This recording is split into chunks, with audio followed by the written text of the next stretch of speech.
Hello and welcome to Ram Nation. This is Brian's Warner along with my esteemed colleague Kyle Sandy. Kyle, it is football time here in Georgia. It's only May, but it is time for some spring football, and I'm excited. How about you? Oh, yes, sir. This is the Peach State. Football is king. Georgia is obviously, of course, one of the best states in the entire nation as far as football talent goes, and we have two good programs. Let's call them great programs here today. Absolutely. Tonight we are coming to you live from Ram Nation, home of the Grayson Rams, sporting a 10-2 record last year, Kyle. They were undefeated, 6-0 at home, but a disappointing loss to eventual 7A champion North Gwinnett, 35-28 in the Sweet 16, has left them hungry. Yes, they have a lot of talent coming back this season. A plethora of high major Division I talent. Not going to see all those guys tonight because it is a spring game. A couple people nursing some minor injuries. No need to rush them out here when they got the season a couple months down the road. Might as well take it slow. But there is some high-level talent out here. And Grayson, it's always state championship or bust. They have high hopes and the expectations to win another state championship. Yeah, they had their green and gold game just last week, and coming in to take on the Rams are the Jaguars of Stephenson. They had an 8-4 record last year, came in second place in their region behind Tucker, 6-1 overall in the region, and they lost in the first round of the 6A playoffs to Heritage Conyers by a score of 20-7. Coach Gartrell says they are coming back hungry and ready for more this year. They did not have a inter-squad game, so this is their first game action of the spring for these guys. Yes, Stephenson always going to have some great skill players, a lot of speed out there. Schematically, it's going to be interesting to see what they do against a Grayson team that likes to move the ball down the field, whether it's big plays or getting them in big chunks on the ground.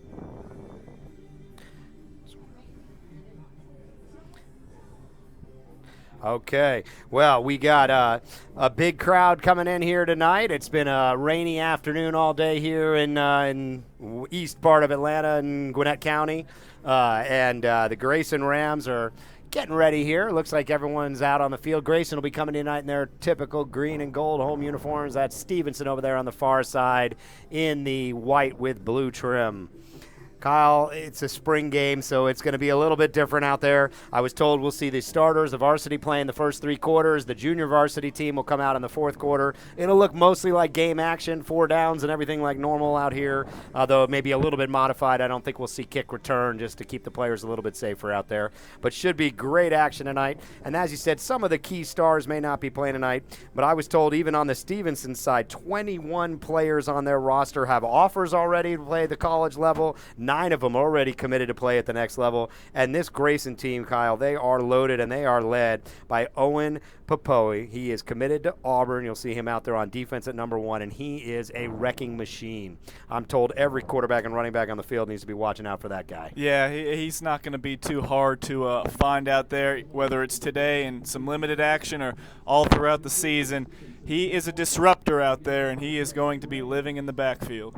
Yeah, some of the big boys who usually road grade for the Rams not going to be playing tonight. Number 64, Wanya Morris. Number 74, Trent Jones. I saw those guys on the sideline, and Kyle, I felt small out there looking at those big boys. Oh, yeah.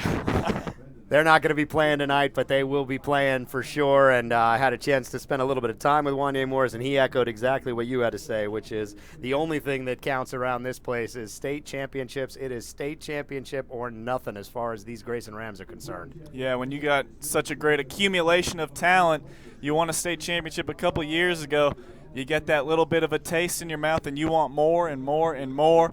It's hard to win a state championship in any sport in the state of Georgia, but Grayson always enters the season as a heavy favorite. It'll be interesting to see how this team fares against last year's version. Last year's version put up an astonishing 35 points a game and only gave up 12 points. I went back and looked, and their defense only gave up double digits even, Kyle, 3 times to teams from the state of Georgia. They played a challenging out-of-state schedule, and I think we'll see a lot of the same here as these Rams look to prepare for the 2018-19 season. This Stephenson Jaguars team, they had a little bit more balance, 23 points for averaged over the season, 18 against. So they're going to have a hard time moving the ball against this Grayson team, even with some of the key players out. I think we'll still see a lot of talent, a lot of speed flying around out here.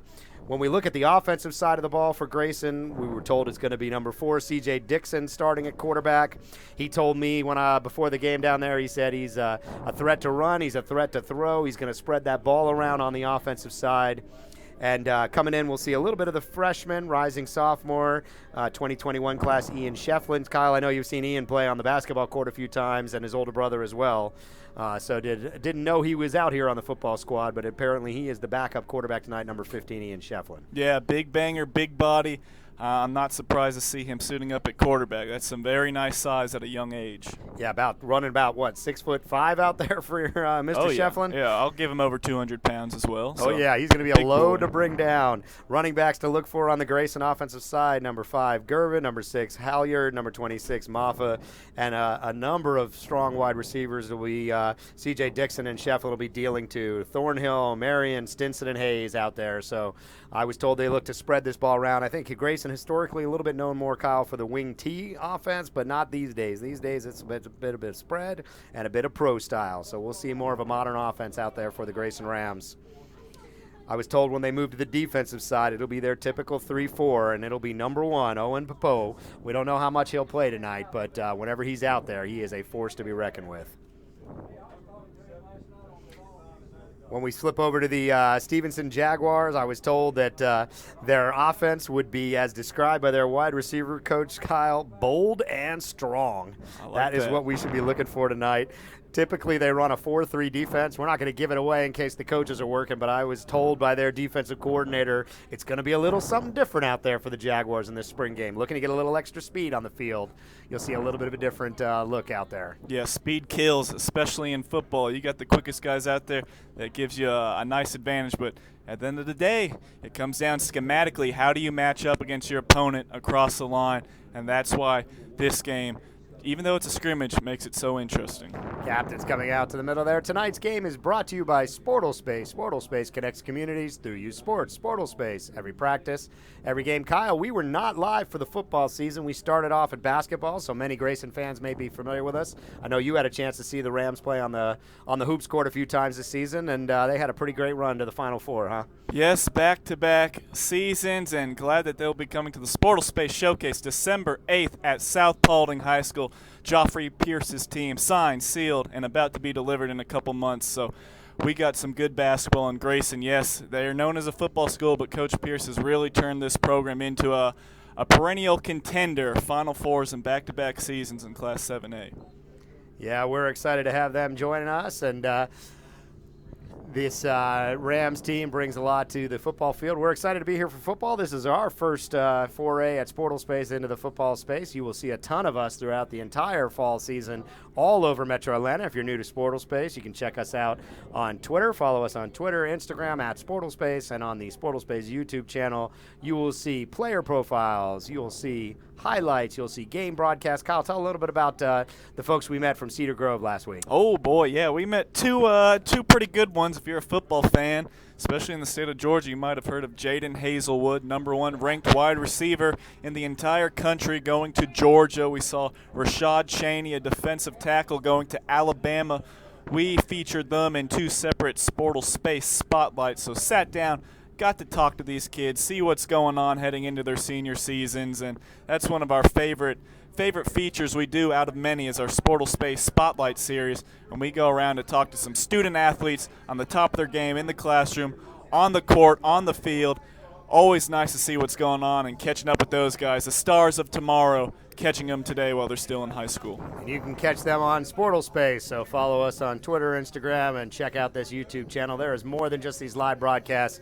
We got the cheerleading squad for the Rams pulling out the big sign. These Jags need a tune-up is what they're saying out there. So we're about to see the teams take the field here. Captains have already met at the front. We're not sure what the call was on the coin toss down there. Well, we are about to get rolling. Stevenson's squad seems hyped up, and Grayson about to come through the banner to start the spring scrimmage off here from the home of the Grayson Rams, Ram Nation. And here they come. And the Rams take the field, waiting to see who's going to be getting out on offense. We've been told that there may be kicks off in this spring scrimmage format, but no kick return, so just kickoffs, and or they might possibly be spotting the ball at the 20 or 25 to start the possession. So we shall see how they look to get us rolling. Expect to see a fair bit of the rising varsity players here throughout the course of this first quarter, through the third quarter, and then we'll get a look at some of the young guns. Was told by the Stephenson coaches their rising 9th grade team isn't even put together yet and is not in attendance tonight, so it'll just be their 10th, rising 10th through 12th. This is exciting, not just for this game, but this is the start of the journey. If you want to win a state championship months from now, it starts from day one, and this is day one of their scrimmage against another team, not suiting up against the same guys you see in practice every day. So I know these guys are excited to get out there, hit somebody different for once, and let's keep building, get 1% better every day, and that could lead to a state title for one of these two teams. The Rams will go on offense first. It's Stephenson to kick. And we are about to be underway with spring football. Stephenson Jaguars taking on the Grayson Rams on Sportal Space. Every practice, every game. And the crowd is getting into kickoff. Here we go, and we are underway. And that ball's kicked, and they'll fair catch it, as said. Give everybody a chance to just run around a little bit. The Grayson Rams will take the field in their green and gold. It looks like a flag call there, Kyle, on the very first opportunity in the spring scrimmage. Working out all the kinks. That's why it's a scrimmage, right? No penalty kinks for it right now. Not going to hurt you too badly. Yeah, it looks like they will line it up and kick it again, I guess. Always nice to get this tell yet, Kyle. Who's there deep for the Rams? See numbers on those jerseys just yet? Oh boy, let me take a gander. Yeah, they're keeping it interesting for us from way up here in the press box. We're excited to be here, though, from the home of Ram Nation. Stephenson up.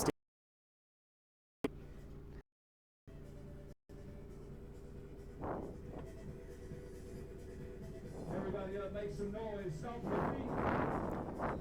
And we are going to be off again for the opening kickoff here, as they'll kick it back from the 35 this time.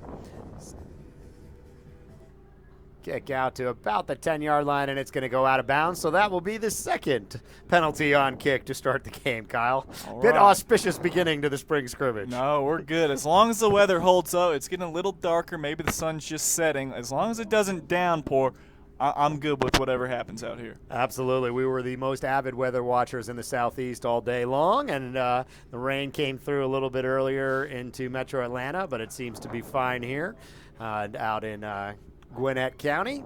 And apparently we're going to see our third attempt at this opening kickoff. If you're a special teams fan, you must love what you're seeing. It might not be the best special teams right now with back-to-back penalties, but if you love kickoffs, this is a game for you right now. Well said from my colleague Kyle Sandy. They will now try the third time lucky from the 30-yard line, as the Stephenson Jaguars in white, moving from left to right along your screen.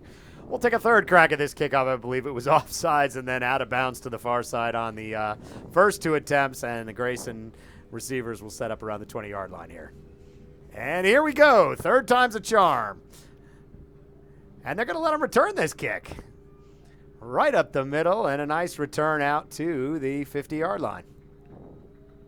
So the Grayson offense will take over. We should see number 4, C.J. Dixon, in at quarterback to lead the Rams offense. Told to look for a lot of spread elements. They're going to look to move this ball around a fair bit and get a number of different players involved. Nice to see some of their big offensive linemen down there, Kyle. They're not playing tonight, but Wanya Morris down there. Hey, we got another flag. Oh, my goodness, this one on the home 3 team. in a row? That would be 3 in a row, and they'll back it up. Thank goodness we're not going to have another kick. I'm ready to see some football action. Grayson will set up from the 30-yard line.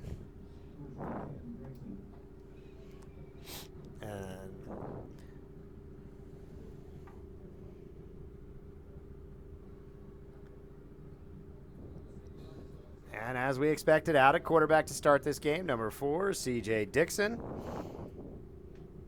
Dixon, a rising junior. He says he works both under center and in the shotgun. He will take his first snap, Kyle, from the shotgun. Little motion action high snap right up the middle, and it's a big gain. And that is a first down for the Rams. Yeah, it's a nice chunk right there. That's how you want to start. When you're getting 10, 11 yards on your first down, and you don't even have to see a second down, let alone a third down, that's how you start drives right there. Let's see if they can continue this tone. That was number 6, Halyard. Looks short out there compared to the big C.J. Dixon. Dixon will look to throw. He's got a man along the sideline, and that's caught. That is good for Marion, number 8.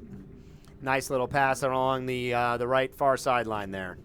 Good for about 6-7 yards. We'll have second down and 4 coming up.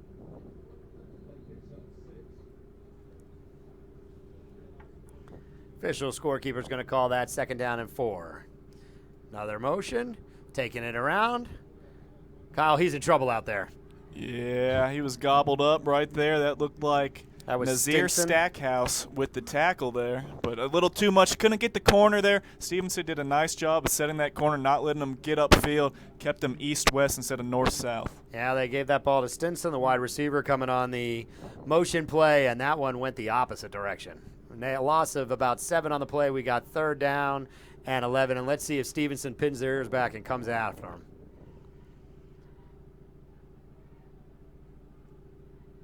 Stephenson showing blitz here before the snap. C.J. Dixon taking a look at the coaches, see what they want to do with it. Play clock running low on him. He's only got 2 seconds to get this one off.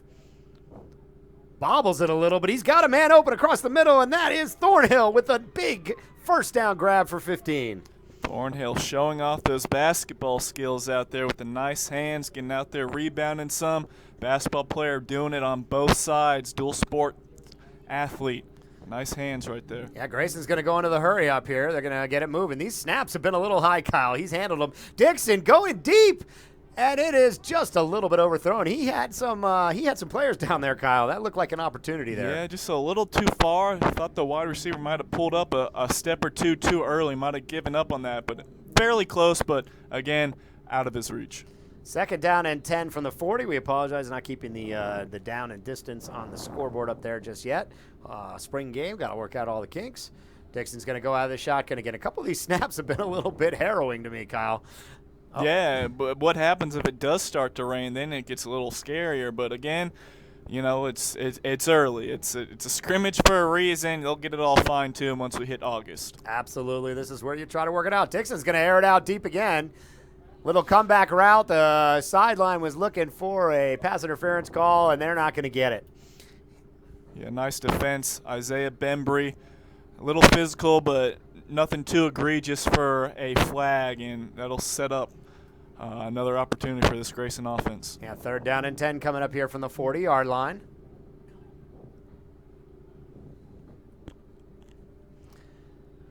Third and 10, they're going to spread it out. They've got 4 wide receivers and 1 running back there with Dixon. Dixon fakes the handoff. Little underneath throw. He's going to try to make something happen, and it's going to be real close. That looked like Marion. Did he get it? And the sideline thinks he's got it. Nope, they're going to call that fourth and about a half a foot here, Kyle. They're going to go hurry up and try to score this one. They're not going to settle for a field goal early on here. 4th and about a foot for the Rams. Let's see if Dixon keeps it himself.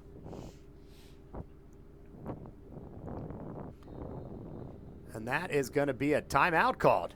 Yeah, no booth reviews in high school. We don't have the replay, so going to set up a timeout here, see what they can get. They've been using a lot of play action, misdirection. It's worked quite well for them so far. Let's see if they try and get Stephenson leaning the wrong way.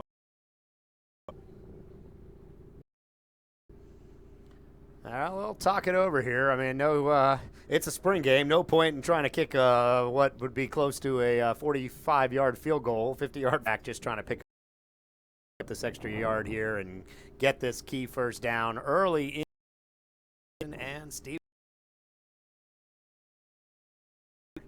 Handoff up the middle, and he gets hit, but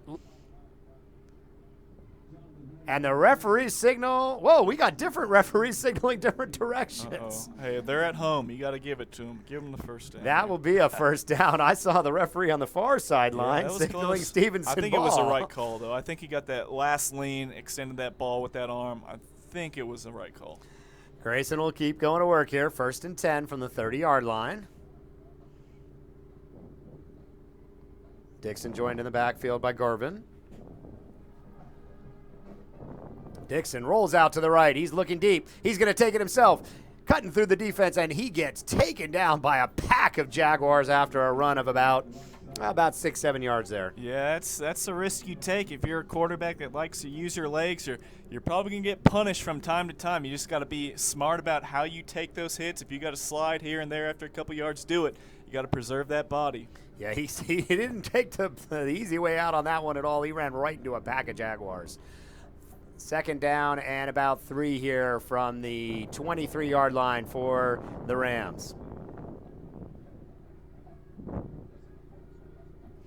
Got a nice bevy of college coaches on the sideline on the field. I think I saw Texas here, so some of the big boys here for a scrimmage. Yeah, I saw Nebraska when I walked down. Dixon's looking to the end zone. He's got a man behind the defense, and a great defensive play. That was Bembry again. Yes. What a great play. He jumps up, and they were behind the defense, but Bembry made a heck of a play there. Great ball skills there. Did not panic, did not try and take down the wide receiver.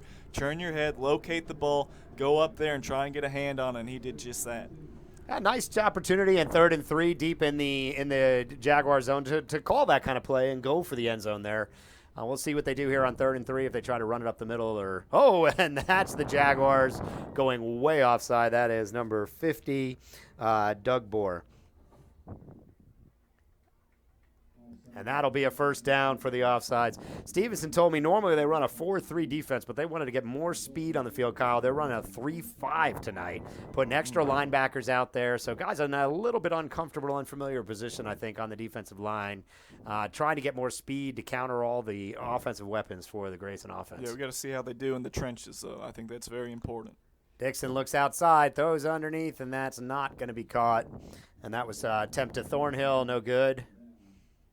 And I don't think that play would have really got them much of anything anyways. Yeah, that was kind of snuffed out. I think they had 2 receivers, like within a yard of each other. It was kind of congested, maybe tried to pick play or a screen, but I don't think they were on the same page. Yeah, that one wasn't quite where it needed to be to make that work.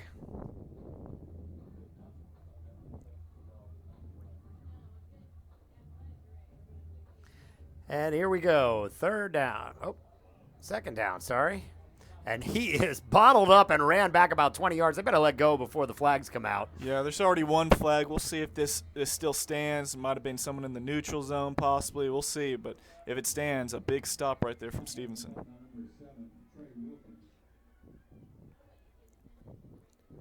Calling the referees together to get this call sorted out. That one wasn't going anywhere, Kyle. No. They busted through. Let's see. Did they have a little quick step on that, or was it a legit stand? Either way, we saw that bull rush. Stephenson can really blow up an offensive line.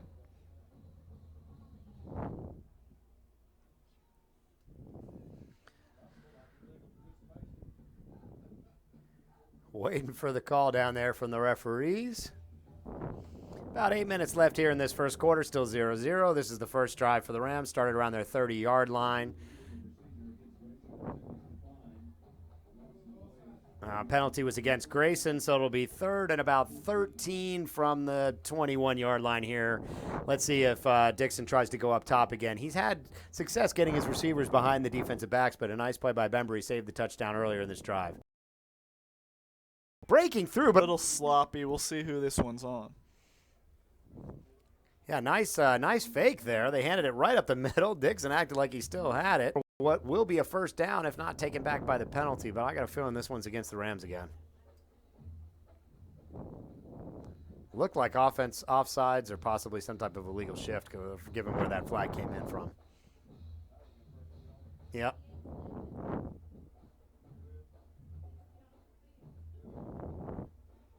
Yep, and that one's going to come all the way back, Kyle, and that just negated a nice play and dug themselves a big hole here now. Yeah, frustrating feeling right there when you're marching the wrong way. That is not good. Now we'll bring up third down and about 16 now from the 20, or about to the 7-yard line.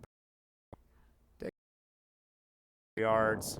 See if they bring a field goal unit. We got some, it looks like.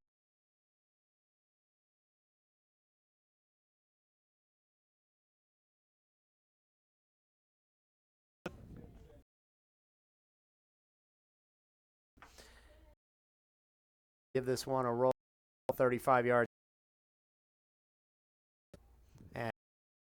And it is still waiting. Yeah, you got it still in scrimmage mode too, but I guess he pushed it to the left there, a little wide left. Hard to tell from the angle we're at, I guess. Referees couldn't even tell from where they were right underneath the goal. That was Kevin Sanders' offensive side. And Ray, if you're going to be at the win, the set up here.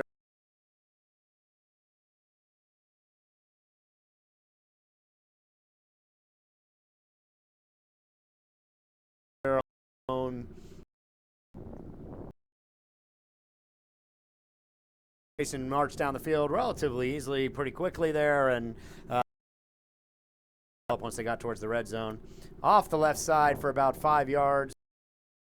6. Through that crucial third already. And that is a good breather for the Stephenson. A chance. Looks like Stephenson. Nobody back yet deep for Grayson to field this one. A nice little boot on it. He didn't shank it or anything. For the Rams, well, more likely in the he's been mostly out of shotgun. 6 Halyard in this game. He's had to correct and a good job. Haven't had a lot of time roster graduating and moving on at all, and he gets like Janier. Apologize, there might have been a short delay in the feed there for a second. Appear to be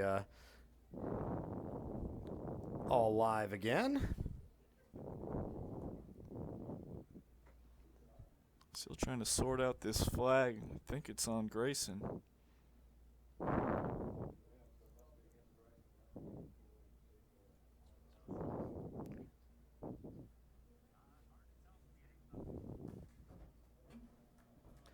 About 1:47 remaining here in the first. 2-0. That is, we don't have the down and distance, Kyle, working necessarily on the scoreboard, but the score is right. It is a whopping 2-0 as we approach the end of this first quarter. Grayson going to work, going right to left on your screen in green and gold. Dixon will roll. He's got a lot coming after him. They were looking for a holding call, didn't get it. And there is another drop ball, that one by Thornhill right into the numbers, Kyle, and he couldn't corral that one. And there was a lot of heat coming in it, and the Stephenson defenders were looking for a holding call they couldn't get. Yeah, Trey Wilkins, again, one of the first men on the scene there, bringing the pressure, rolling Dixon out of the pocket. But again, that was a pass that could have been caught, probably should have been caught. Let's see how they rebound. Third down and about 15 here for the Rams. Dixon around midfield. He'll throw that out to the wide to the running back in the flat. And somehow he breaks free, and he's going to go all the way. And that is our first touchdown of the night. Kyle, he was bottled up after about 2 yards. Somehow, running back slipped out of there, and that is a touchdown for the Rams. Got to wrap up just because you're there and you got a couple of your buddies with you and you get an arm on him. You got to bring him down to the turf. And that was number 6. Jonathan Halyard going 45-yard reception. And a first touchdown of the game, and that is Dixon to Halyard for the TD. He was well bottled up behind the line. It didn't matter one little bit. He came free and managed to score from the 45-yard line. I thought he was down. I was getting ready for the punt, Kyle. Yeah, we got to get ready for the extra point, which is true. So 9-0 lead. Lightning strikes not in the sky, but on the field with 1:21 left. Yeah, a little swing pass to the running back on a desperation 3rd and 15. There were multiple Stephenson defenders on top of him, and somehow Halyard breaks free and takes it to the house. So exciting play there. 1:21 remaining in this quarter, and that is the score, 9-0. That is not 3 field goals, Kyle. That is 1 touchdown with an extra point and a safety. Yeah, it's nice to have very good skill players where you can just swing it out into the flats, and it's not going to work all the time, but if they have enough juice, they can make their own magic happen, and we saw that there with Jonathan Hollyard. Stevenson's going to have to try to get something going on offense. Kyle, they have had 4 plays, 3 and out, and then on the very first play, pinned back at their own 2-yard line. Quarterback faked the handoff and then got taken down in the end zone for a safety. So they have very little to show so far for the early going in this spring scrimmage, but it's still early. We got a lot of football left to play here from Ram Nation. Yeah, outside of that last touchdown right there, I thought the Stephenson defense was doing much better. They gave up that long, about 7-8 minute drive, ended up in a missed field goal, but they started to stiffen, got a 3 and out, and then almost forced another punt there, but just forgot to wrap up and they let a big play happen. Fielding it from about the 2-yard line is Stephenson, and he is going down at the 10-yard line. Pretty tackle down there for the Rams. Yeah, Deshon Stoudemire, I believe he is going to West Virginia, taken down on the play. Great open field tackling right there from the Rams. Yeah, he had a lot of room if he could have made that first defender miss, and that's a player you got to watch out for. Deshon Stoudemire, one of their top offensive weapons, and he was taken down by the foot at the 11-yard line. Stephenson getting back to work here. We'll probably continue to see number 8 Hutchinson under center. Tonight's game is brought to you by Sportal Space. Sportal Space connects communities through youth sports. Sportal Space, every practice, every game. Kyle Sandy here with Brian Zwerner, and we are live from Gwinnett County with a spring football scrimmage, the Grayson Rams taking on the Stephenson Jaguars. And we have an offside call. It looks like it's going to go against Stephenson. That is not what they need, Kyle. They're going to be backed up against their own end zone yet again. Yeah, we've had about 7 penalties so far combined from the two teams in the first quarter alone. So hopefully they'll be able to clean it up as we move on throughout this game. But a sluggish start on both sides. Yeah, still a spring scrimmage. Stevenson told us it looks like Grayson going to go against Grayson. They first seemed to signal it against Stevenson. Grayson had a green and gold game here last week, so they've had a little bit of sort of game action. Stevenson had no spring scrimmage amongst an inter squad, so this is really their first time, with a big field, with the referees, with the fans out. So definitely some first game jitters here, and better to work them out in the spring than the summer and the fall. And that is a handoff off the left side, taken down for another negative play on the offensive side. They're getting beat up front here, Kyle. Yeah, that's we talked about that earlier. That's going to be very important. You're playing a stout line, offensive line and defensive line of the Rams. How are you going to be able to negate them and combat that? And so far, so good for Grayson. It hasn't worked out too well for Stephenson. Starting to see some of the umbrellas coming out in front of us. We are safely protected up here in the press box. Beautiful setup here. We're very appreciative of the nice treatment by the host team Rams tonight. Stephenson will go back to work. And Kyle, we have a new QB under center. That's number 11, Ray, coming in and getting his first action of the game. I'm not sure you can blame the offensive ineffectiveness on Hutchinson. It's mostly been at the offensive line level. They just have not been able to create holes or make anything work and get the protection. People all scurrying out there. We are seeing a bunch of the rain come in. Umbrellas going up everywhere I look out here, Kyle. Oh, boy. They're football players. Rain ain't going to stop them. So as long as we can keep this lightning away. We haven't not seen any crackles yet. And just as I say that is the end of the first quarter. 9-0 is your score from the Grayson Rams, up 9-0 over the Stephenson Jaguars. And, Kyle, kind of what you'd expect out of spring games. Been a little bit sloppy. A lot of penalties. Even the opening kickoff didn't go smooth. We had 2 penalties right away on that. But since then, they calmed it down. Grayson's been able to mount some pretty decent offensive drives here. Yep. It was 3 penalties right out of the chute before we got our first play in the books. Grayson had that long, lengthy drive to open up the first quarter. Stephenson held him after a missed field goal wide left. And we thought Stephenson, they got the ball and they went a quick 3 and out. But after that, Stephenson, they were doing okay defensively. But after Miles Friday almost blocked a punt from Grayson, Grayson was able to down it on the 2-yard line. The ensuing play, Grayson racks up a safety.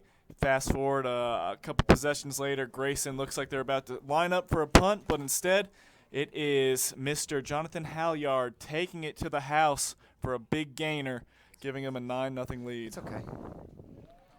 Yeah, you may be seeing some interference from the rain on the window. It's going to be a little bit of a sloppy camera work for us. We're going to do the best we can, but we are behind a window to try to keep everything dry up here. So if it gets a little fuzzy, that's the rain rolling in. The lights are coming on in the stadium, so that should make it a little bit better. It's been C.J. Dixon so far tonight. He's got about 40 yards passing. He's finding Marion and Thornhill out there. Here comes 3rd down now. They'll try the right side this time and finally breaks one free, and he gets the first down of the night for the Stephenson offense. This Grayson defense doesn't give up much, but he made a nice move around to the right side. All their runs were really off the left side until just now, Kyle, and finally they try the right side and they get some success. Yeah, let's see how this weather dictates what type of play calls there's going to be. I mean, Stephenson hasn't they tried to throw the ball once. They got a safety. They haven't really aired it out. They've been keeping it on the ground. Let's see what that does, especially for Grayson, who has taken some chances throughout the air.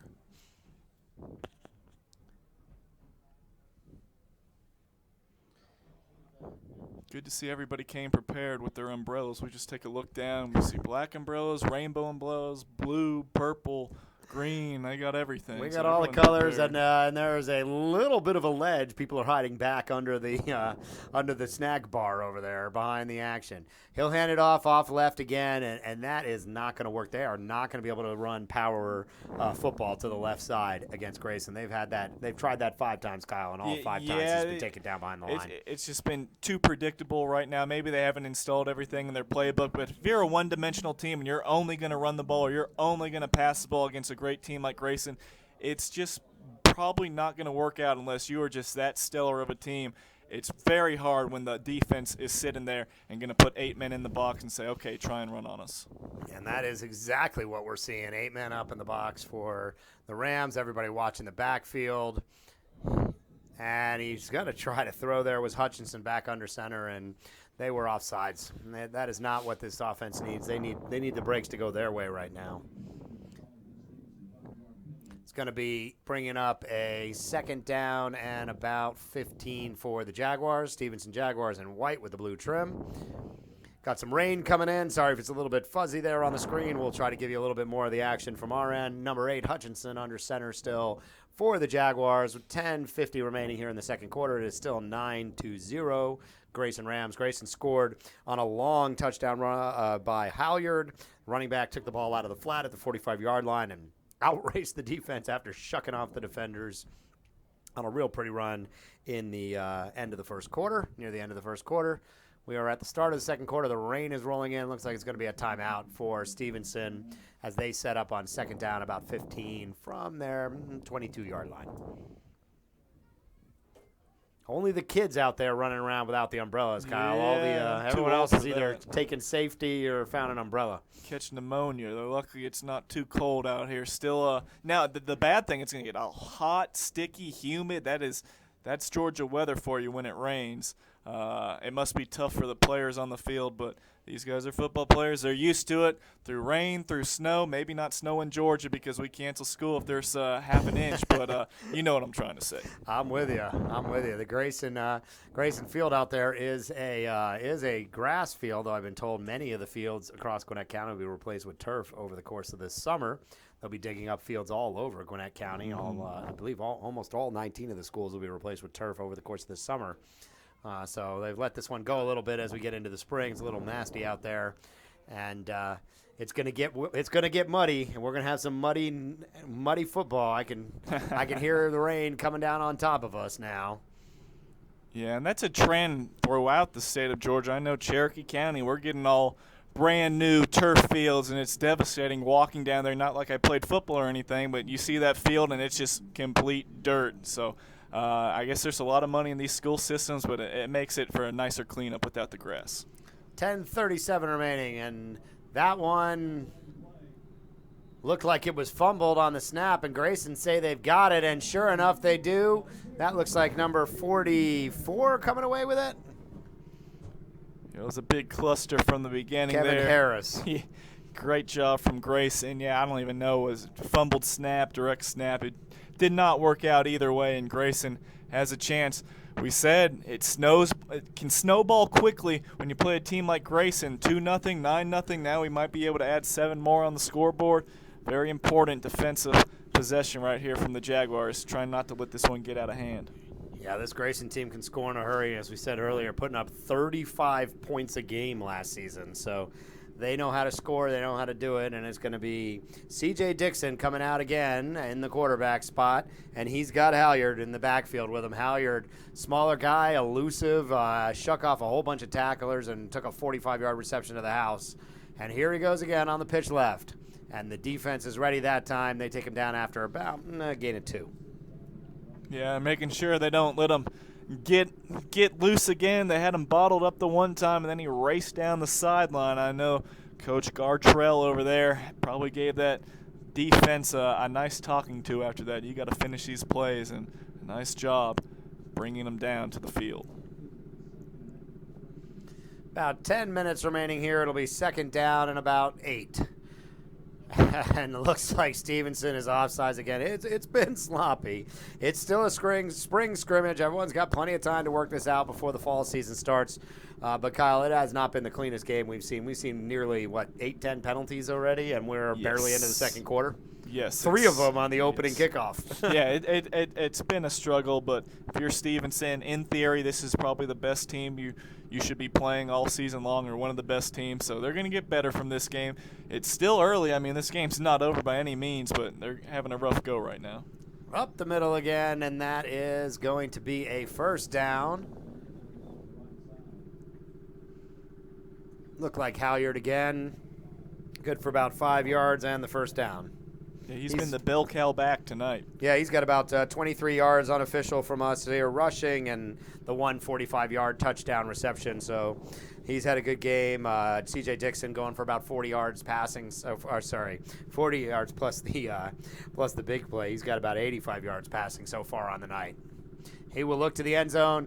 He's going to get taken down, spun around, and down he goes.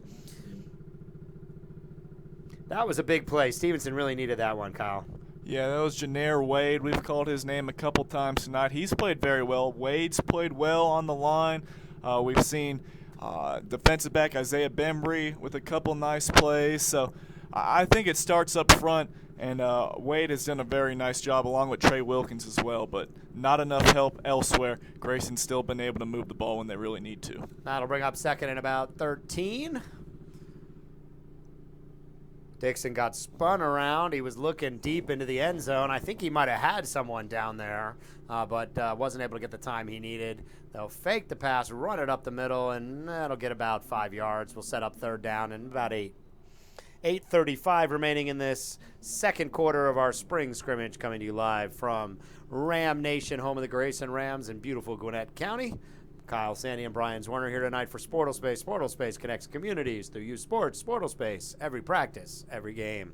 Stay with us at halftime. We'll tell you a little bit more about Sportal Slam, Kyle, our basketball tournament starting on Saturday in Fulton County.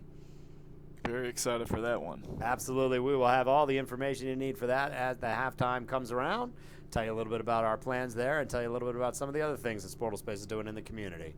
Third down and 9 here for Grayson. A little other high snap. Dixon gets it. He's got somebody in the back of the end zone, and that is going to be a touchdown. He comes down with that one. Great pass by Dixon, and that was caught by number 12, Stinson, for the touchdown. Kyle, that was a great look. Yeah, very pretty. Josh Stinson using those hands.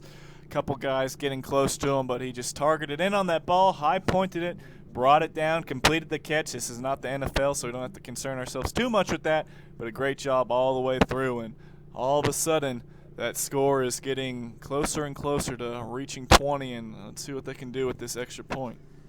Yeah, that takes Dixon up to about 100 yards passing here early on with 8 minutes to go still in the second quarter. He had the 85-yard touchdown pass to Halyard on a little screen, and now goes about 18 yards to Stinson in the back of the end zone. Stinson got behind two defenders, Kyle. They had him covered up, but not able to stay in front of him. Stinson finds the back of the end zone for the touchdown with 8:05 remaining. Yes, 16-0, and got to put those points on the scoreboard. I'm sure they'll be coming soon. But 8:05 left in the second quarter. Stephenson, they're going to need to get an answer here. Going to need to put together a drive. Give this defense a little bit of a break. Yeah, Stevenson's really struggled offensively so far. Still a spring game, so plenty of time to work this out. Stevenson had a real nice season last year, went 8-4, lost in the first round of the playoffs to Heritage Conyers last year, 20-7. And trying to look to build on that 8-4 record here, and giving themselves a nice challenge in the spring. Doesn't count against the records. There's a time you're supposed to try to step up and do that. So good opportunity for them. And the Grayson Rams showing out tonight so far. They are up 16-0 with 8:05 remaining.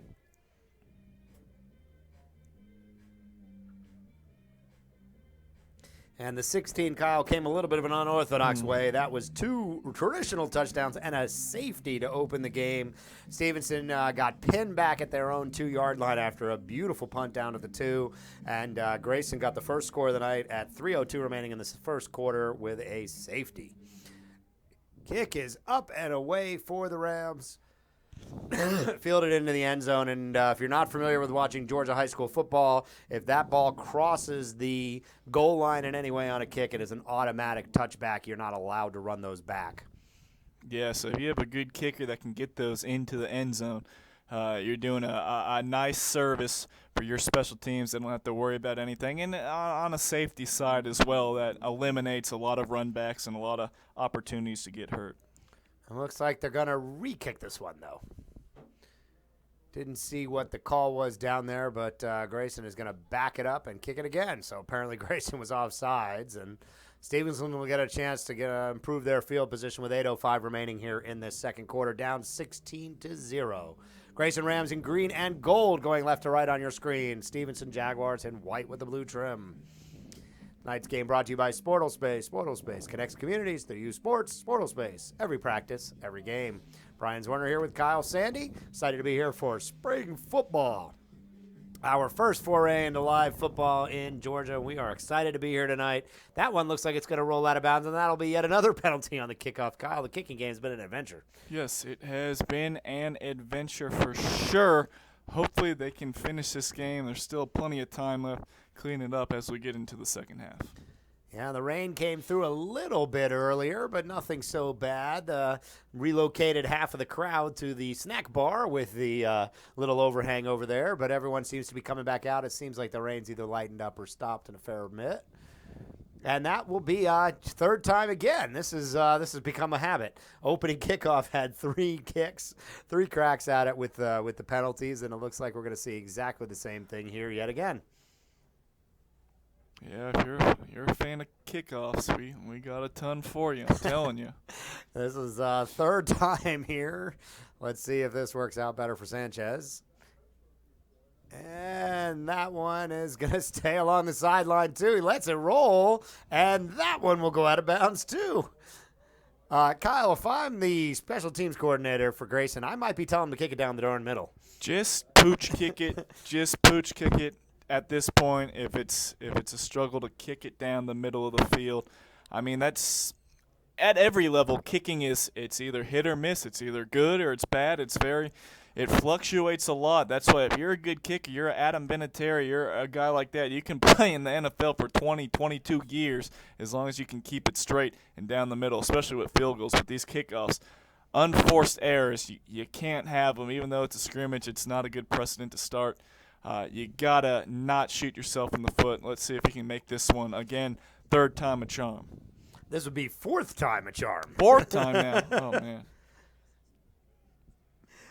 Yeah, this is our fourth attempt. Keeps backing it up. And you'll remember, Kyle, that the first one where they were offsides, it went in the end zone. So they would have been starting at the 20-yard line. Every yard here counts now. He takes it out to about the 30 after all that. That was the fourth attempt at a clean kickoff. And Grayson gets that one to work, and then Got Stephenson will go to another work. penalty here. Kamara Wilcoxon getting in a little scrum there for Stephenson, heading to the bench now off the field. Nothing too crazy, but there is a penalty, and we'll see. It might go against Stephenson. Oh, my goodness. I can't have another kickoff just right now. Under 8 minutes remaining. 16-0 is your score from Ram Nation. Referees will conference over there about some little extracurricular activity after the kickoff was down at the 30-yard line.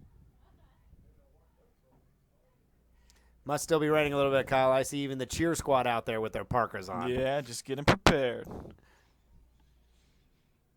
And, yep, that penalty will go against the Jaguars. And after all that, looks like they'll start around the 20-yard line, which is where this thing started on the first kick.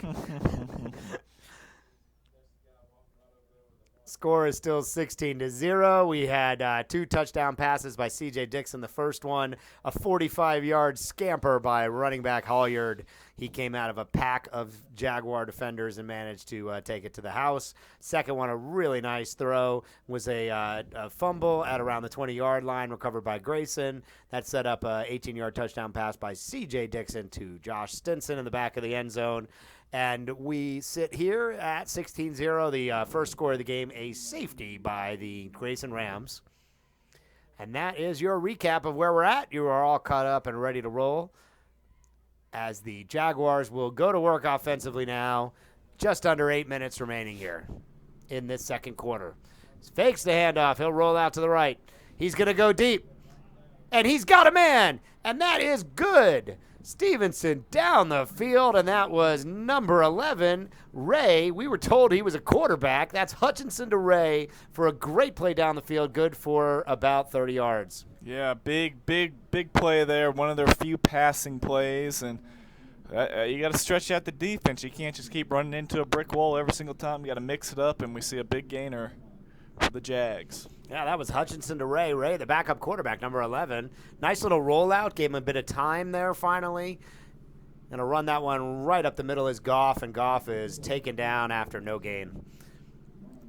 Not much going offensively on the ground for the Jaguars tonight.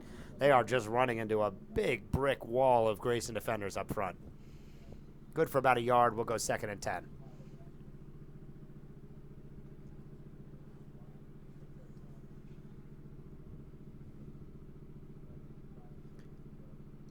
Kyle, you think they'll try to get Hutchinson out of the pocket a little bit more here? It's kind of dangerous. That's what led to the safety earlier in the game. Looks like they got Ray. Yeah, Ray's moved up here. Yeah, number 11, Ray. He was the one who caught that last ball. And a fumble. And he fumbled the exchange. That ball's still bouncing around. I think Grayson may have come in there and found that one. Hard to tell from our angle here. Yeah, they're all staying on the field, so Stephenson found their way underneath that one. That's going to set up 3rd down and 10 right at midfield. Yeah, they moved Ray in at quarterback, Kyle, and immediately fumbled the ball. Yeah, did not work well. Showed the nice hands on the reception, but under center did not work out. And got to clean it up. Just clean it up a little bit here. Let's see what they got here. They got a 3rd and about 10. 3rd down. On the midfield. Do they dare try another pass attempt? And we just saw a successful one, but then we saw a bad exchange and a couple runs up the middle, haven't netted too many yards. So yeah, they'll go back to Hutchinson, number 8, under center. And they're going to be offsides. That's going to be offsides against the Jaguars, and that's going to make it just a little bit tougher. They'll start from 3rd and about 15 now. Oh, delay of game is the call. They didn't get the snap off in time. Yeah, that can happen. Switch out a quarterback. Maybe didn't know that he's back at quarterback after we had Ray under center, and it leads to a couple too many seconds ticking off the clock. 6:17 remaining here in the second quarter. Stephenson will set up near midfield about their own 45-yard line. 3rd down and 15 after that penalty and a fumble. It's been, had their best offensive play of the game. And then just really failed out here around the midfield. A little bit of pushing and shoving and extracurricular after the play as well. Grayson and Stephenson getting separated there. And that'll bring up 4th down and nearly 15. And Stephenson's going to have to punt again. They've really only had one strong offensive play. It was Hutchinson to Ray for about 30 yards early in this drive. And as we roll underneath 6 minutes, Stephenson's going to have to punt here, and that'll be another opportunity for Dixon to go to work. Dixon's had a great game, about 100 yards passing and 2 TDs so far tonight. Touchdown receptions by Halyard and Marion.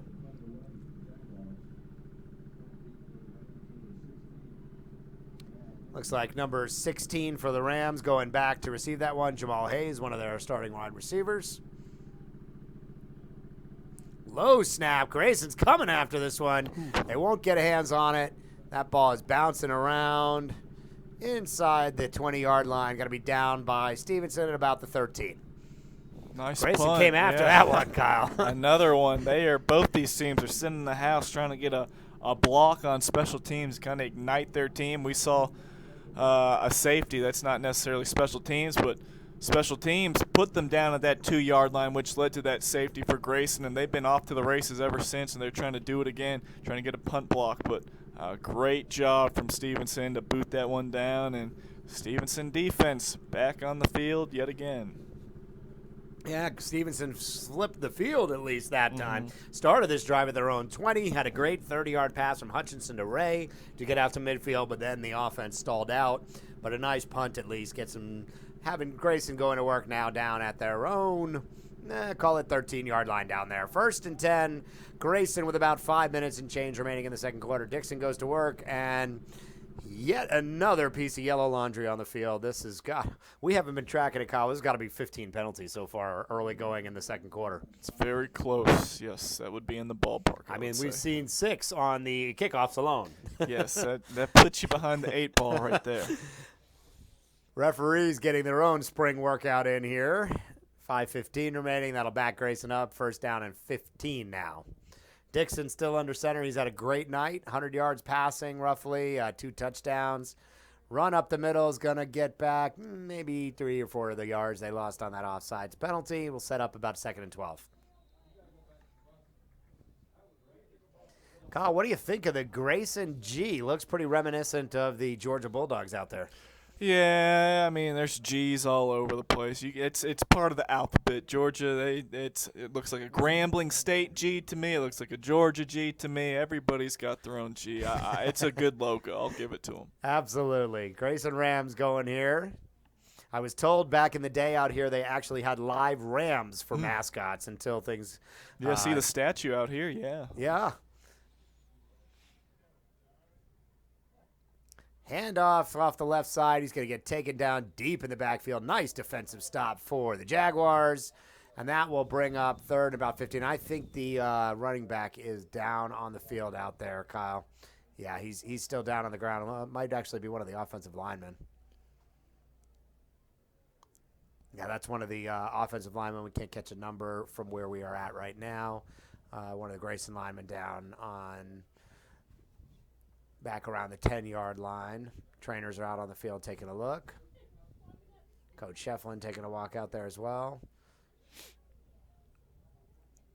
We will pause here with 4 minutes and 18 seconds left in the second quarter. Tonight's game is brought to you by Sportlespace. Sportlespace connects communities through youth sports. Sportlespace, every practice, every game. Excited to be here in the home of Ram Nation out in Grayson in Gwinnett County for this spring scrimmage game. Weather is held mostly okay. It's football. They'll play through a little bit of rain, Kyle. That's not going to stop them. No, not at all. As long as these skies hold up and we don't see any lightning strikes or thunder, we should be good to go. Yeah, this game progressing a little slowly. There's been quite a few penalties that have kept this game a little bit on the slow side. 4:18 remaining still here in the second quarter. We've got an injured player for the Rams, one of their offensive linemen. We have not been able to see a number down there getting looked at by the staff. Number of big commits coming out of this team for Grayson. They've got players going, Kyle, to Auburn, Texas, Alabama, Texas A&M, Michigan, Florida State, and a number of other key Division I schools. It is a really talented squad that is expecting a lot. They fell in the Sweet 16 last year to North Gwinnett, who ended up pulling out the 7A championship last year. So this team is looking to build on that. They were upset with the way that season ended.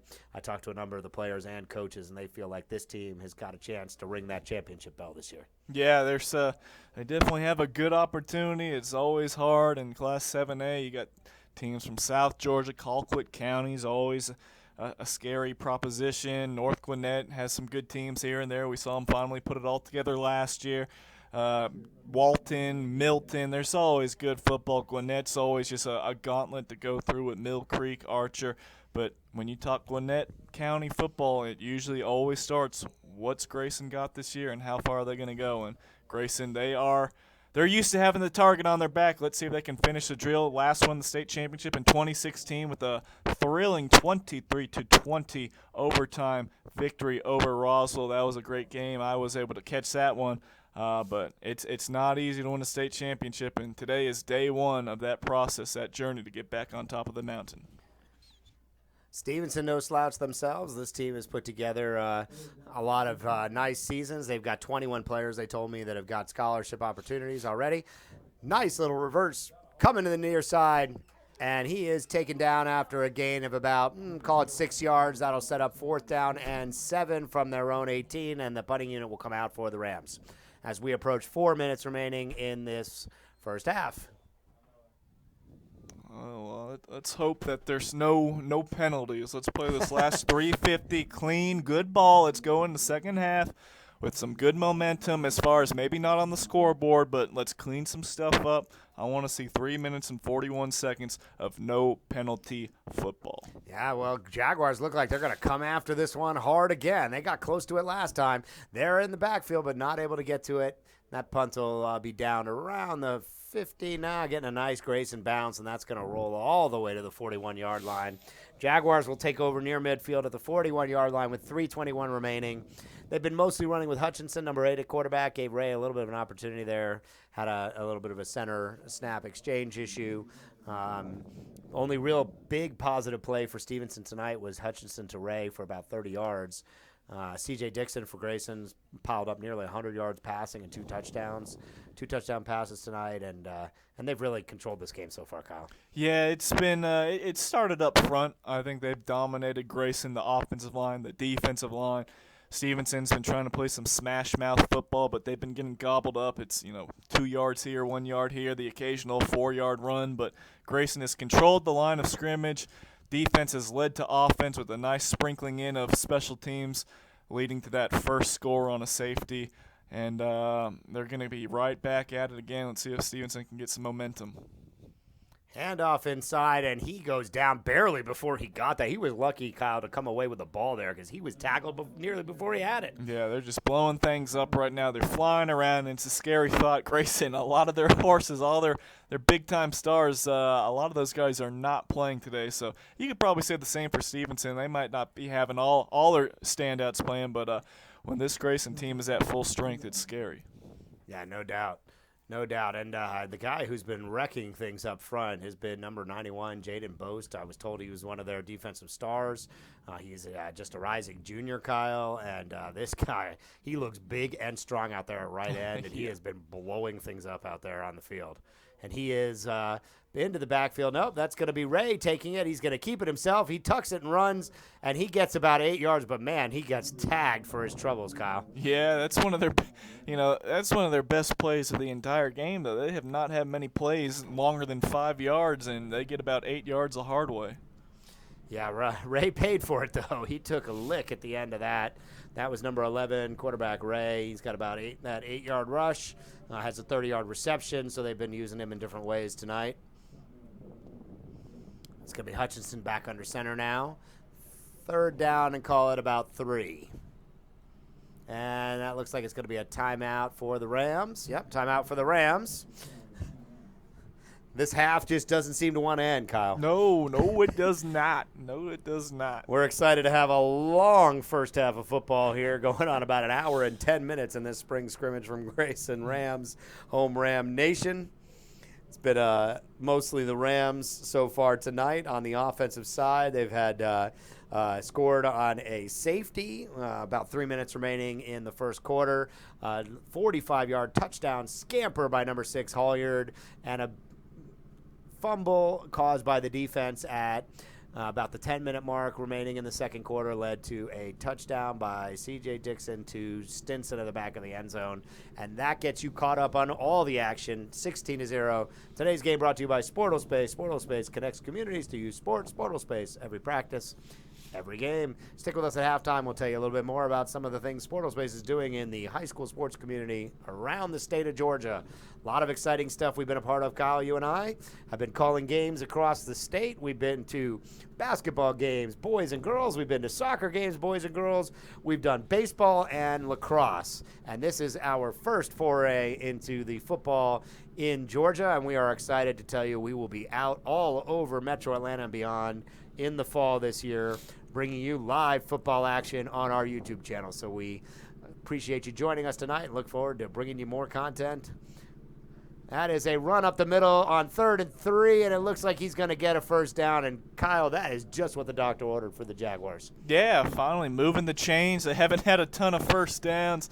Again, if you're Coach Gartrell, please, can we string something together? Let's put some points on the board going into halftime. It is a scrimmage. It doesn't really matter when all is said and done. Not many people are going to remember what happens in a spring scrimmage, but you want to feel good. You want to stack up all this progress, and hopefully it'll lead to a better second half and then a great regular season and postseason. Yeah, I believe that is just the second first down of the night for the Jaguars. So the Jaguars still threatening. They're only down by 16.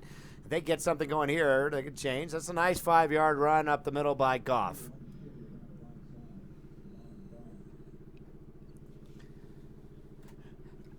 I got them with maybe about 20 yards rushing so far tonight. This Grayson D, they were stingy last season, and they are stingy tonight. They gave up a grand total of 12 points a game and kept their opponents under 10, single digits, a number of times last season. So this is a tough defense, and every yard has to be fought for. Hutchinson rolling left. He's got a man out in front of him. He's got the sideline. He'll take it all the way down inside the 20. He'll take a move at the 10, cuts back across, and that's going to be a touchdown for Stephenson. And just like that, Jackson goes 50 yards for the touchdown, Kyle. And oh no, there's a penalty down on the field at the 10-yard line. Oh, Kyle, I think this one's going to come back a little bit. Not all the way, probably just going to be, looks like an illegal block at around the 12-yard line, and that is going to erase the touchdown. Oh, Kyle, that is what the Jaguars needed to get back in this one. Yeah, I was going to say, every time they have a nice play, it's stymied by a fumble or a penalty, and right there you see the home run hitter, DeAndre Jackson, with a nice cut across the grain, go to the end zone for 6, but it's all wiped out, and now Stephenson back to the drawing board. How do we crack this Grayson defense with 43 seconds left in the half? Oh, it was a beautiful cutback move, but apparently aided by an illegal block. And the Stevenson's going to call timeout and try to figure this one out here. 43 seconds remaining in the half. They will go to work at about the 22-yard line. Wow, I mean, best offensive play of the night for the Jaguars, and it's going to be still a big gain. Should give him a chance to get on the scoreboard here with 43 seconds. Yeah, I still think that was highlight worthy. If we're going to chop this stuff up, we got some fun stuff after this broadcast with everything we got. I think that was a nice top 10 highlight. Might not have counted on the game, but again, this is a scrimmage, so the scoreboard doesn't really mean too much. But we just saw DeAndre Jackson, beautiful move, probably the highlight of the game. Absolutely. It is definitely down there as a top play nominee for sure. 43 seconds left. Stephenson will go to work here from the 23-yard line, 22-yard line, looking to get something on the board here. That touchdown called back on an illegal block. But they are still alive here with 43 seconds. And let's see if the Jaguars can find some way to strike again.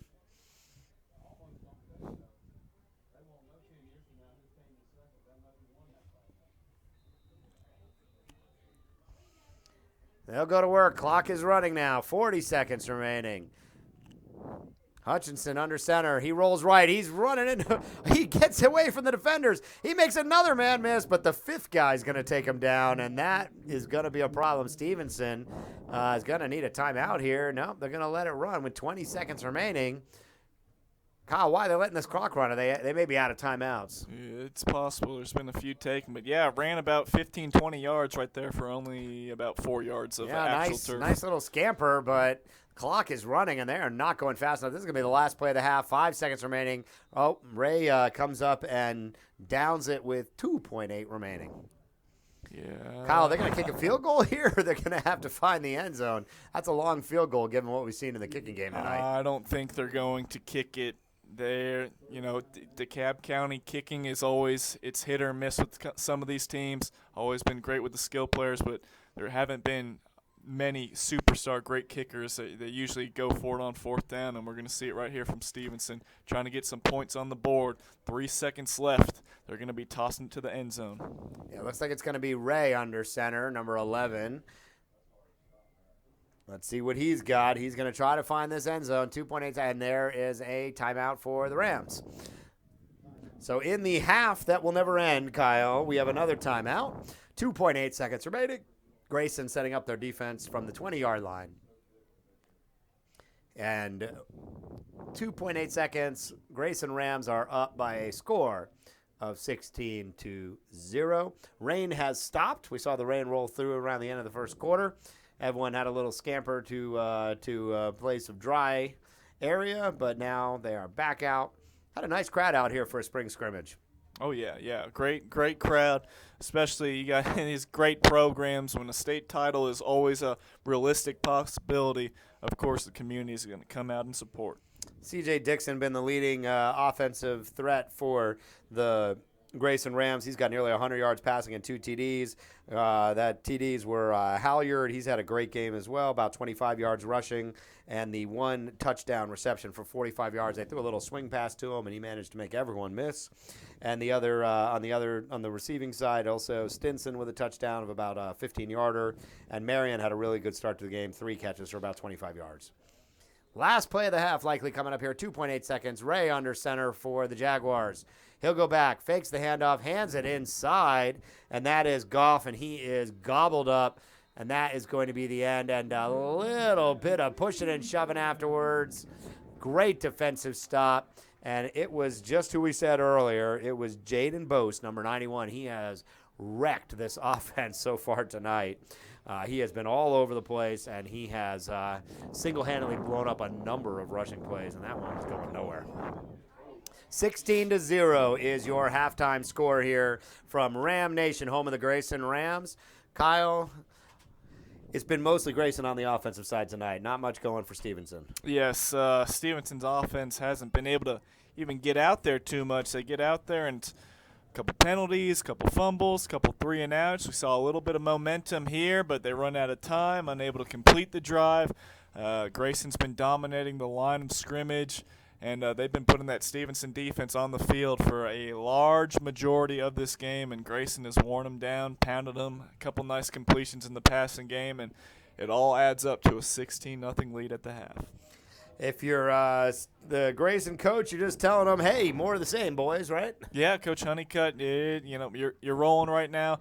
You had one player go down with injury. He's limping off the field right now. Hopefully it's not too severe, but you're pleased. It was a little bit of a messy game, both sides, definitely on Stephenson's side, but Grayson, they've had their struggles with the kicking game as well, and just seeing that yellow laundry on the field way too much. So they're going to try and get everything cleaned up. I think both sides, if they play a penalty-free or close to penalty-free, cleaner second half, they'll feel a lot better about getting out of this game. Wins and losses don't matter here today, but you want to stack up some good habits. You don't want to build any bad habits and lead that into the offseason. Yeah, we were told that the second half, the third quarter, they'll continue to play with the varsity, and the fourth quarter will be left to the JV teams for both squads. So you'll see a lot of changes and movement out there. We'll try to keep you up to date with who's on the field.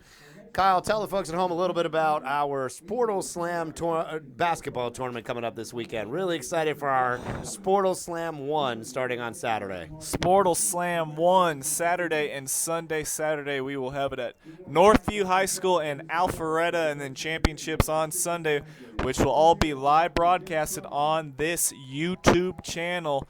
We will be hosting those at Alpharetta High School, but we have 4 divisions. Got the 4th grade, got the 8th grade, junior varsity, a nice group of teams coming together. It's going to be some good basketball. We got some guys from Cherokee County, Cherokee Legacy, one of the better teams that we expect to see in this tournament. They'll be vying for a crown. We see D Favors. We see a little Game Elite in there. So there's some great flavor, a lot of good talent, younger kids all the way to the varsity level. Very excited to cover this. We'll have some top 10 plays. We'll have player interviews. We'll have player pictures. The Sportle Space Twitter handle will be blowing up with all things high school and younger basketball. Yeah, it should be a lot of fun. We're very excited to have our first live event through our Sportle Events division. And Kyle, I don't know about you, but I'll be watching the Game Elite 9th grade most of the weekend. I get the pleasure of watching my own son playing on that 9th grade team. So I'm hoping we'll get a chance. I got a chance to call a game from the Game Elite and D Favors. We saw the two of them face off a couple weeks ago, and was excited to do that. Now, beyond what we're doing on the basketball side, what we've been out here in football, Kyle, tell the folks a little bit about our Sportle Spotlights. We had a few of those released over the last couple days. Yes, Sportle Spotlight. We highlight some student athletes across the state of Georgia. We just touched base with the #1 ranked wide receiver in the nation going to Georgia, Jaden Hazelwood of Cedar Grove High School. Rashad Cheney, defensive tackle, going to Alabama of Cedar Grove High School. We like to catch up with these guys before they move on to the next level and highlight what they're doing on the field, on the court. Great kids, great athletes. We have a couple others.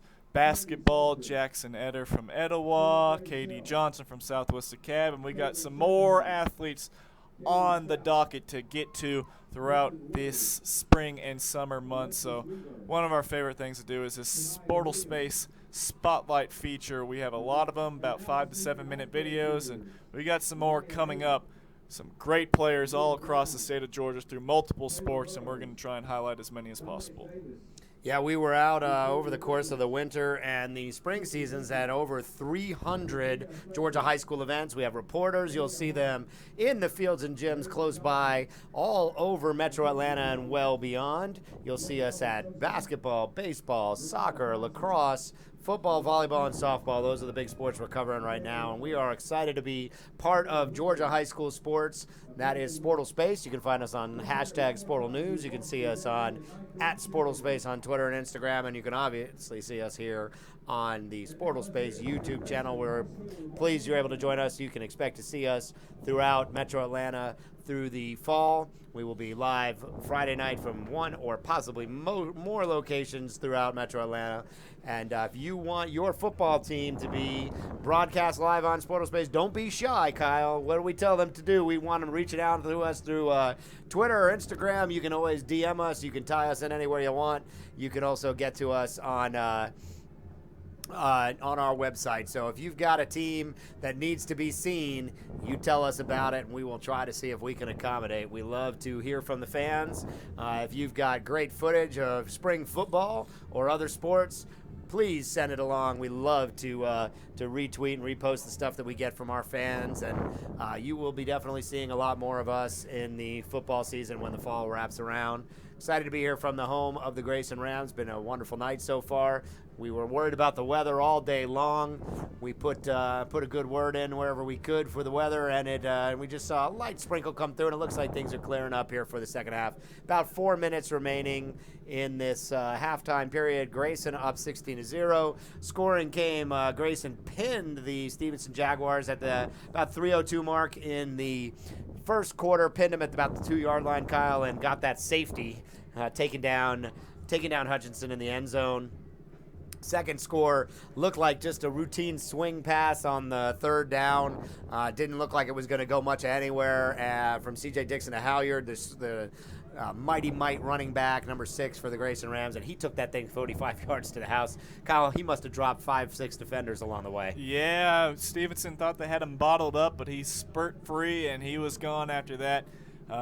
Just a lot of gang tackling there, but not a lot of tackling. Just a lot of people on the spot, but forgot to wrap up, and he kept those legs churning and he turned it into 6. And that made it 9-0 with about 1:20 remaining in the first. And then in the second quarter, Stephenson offense was still struggling. They fumbled the ball, and that allowed the Rams to take over.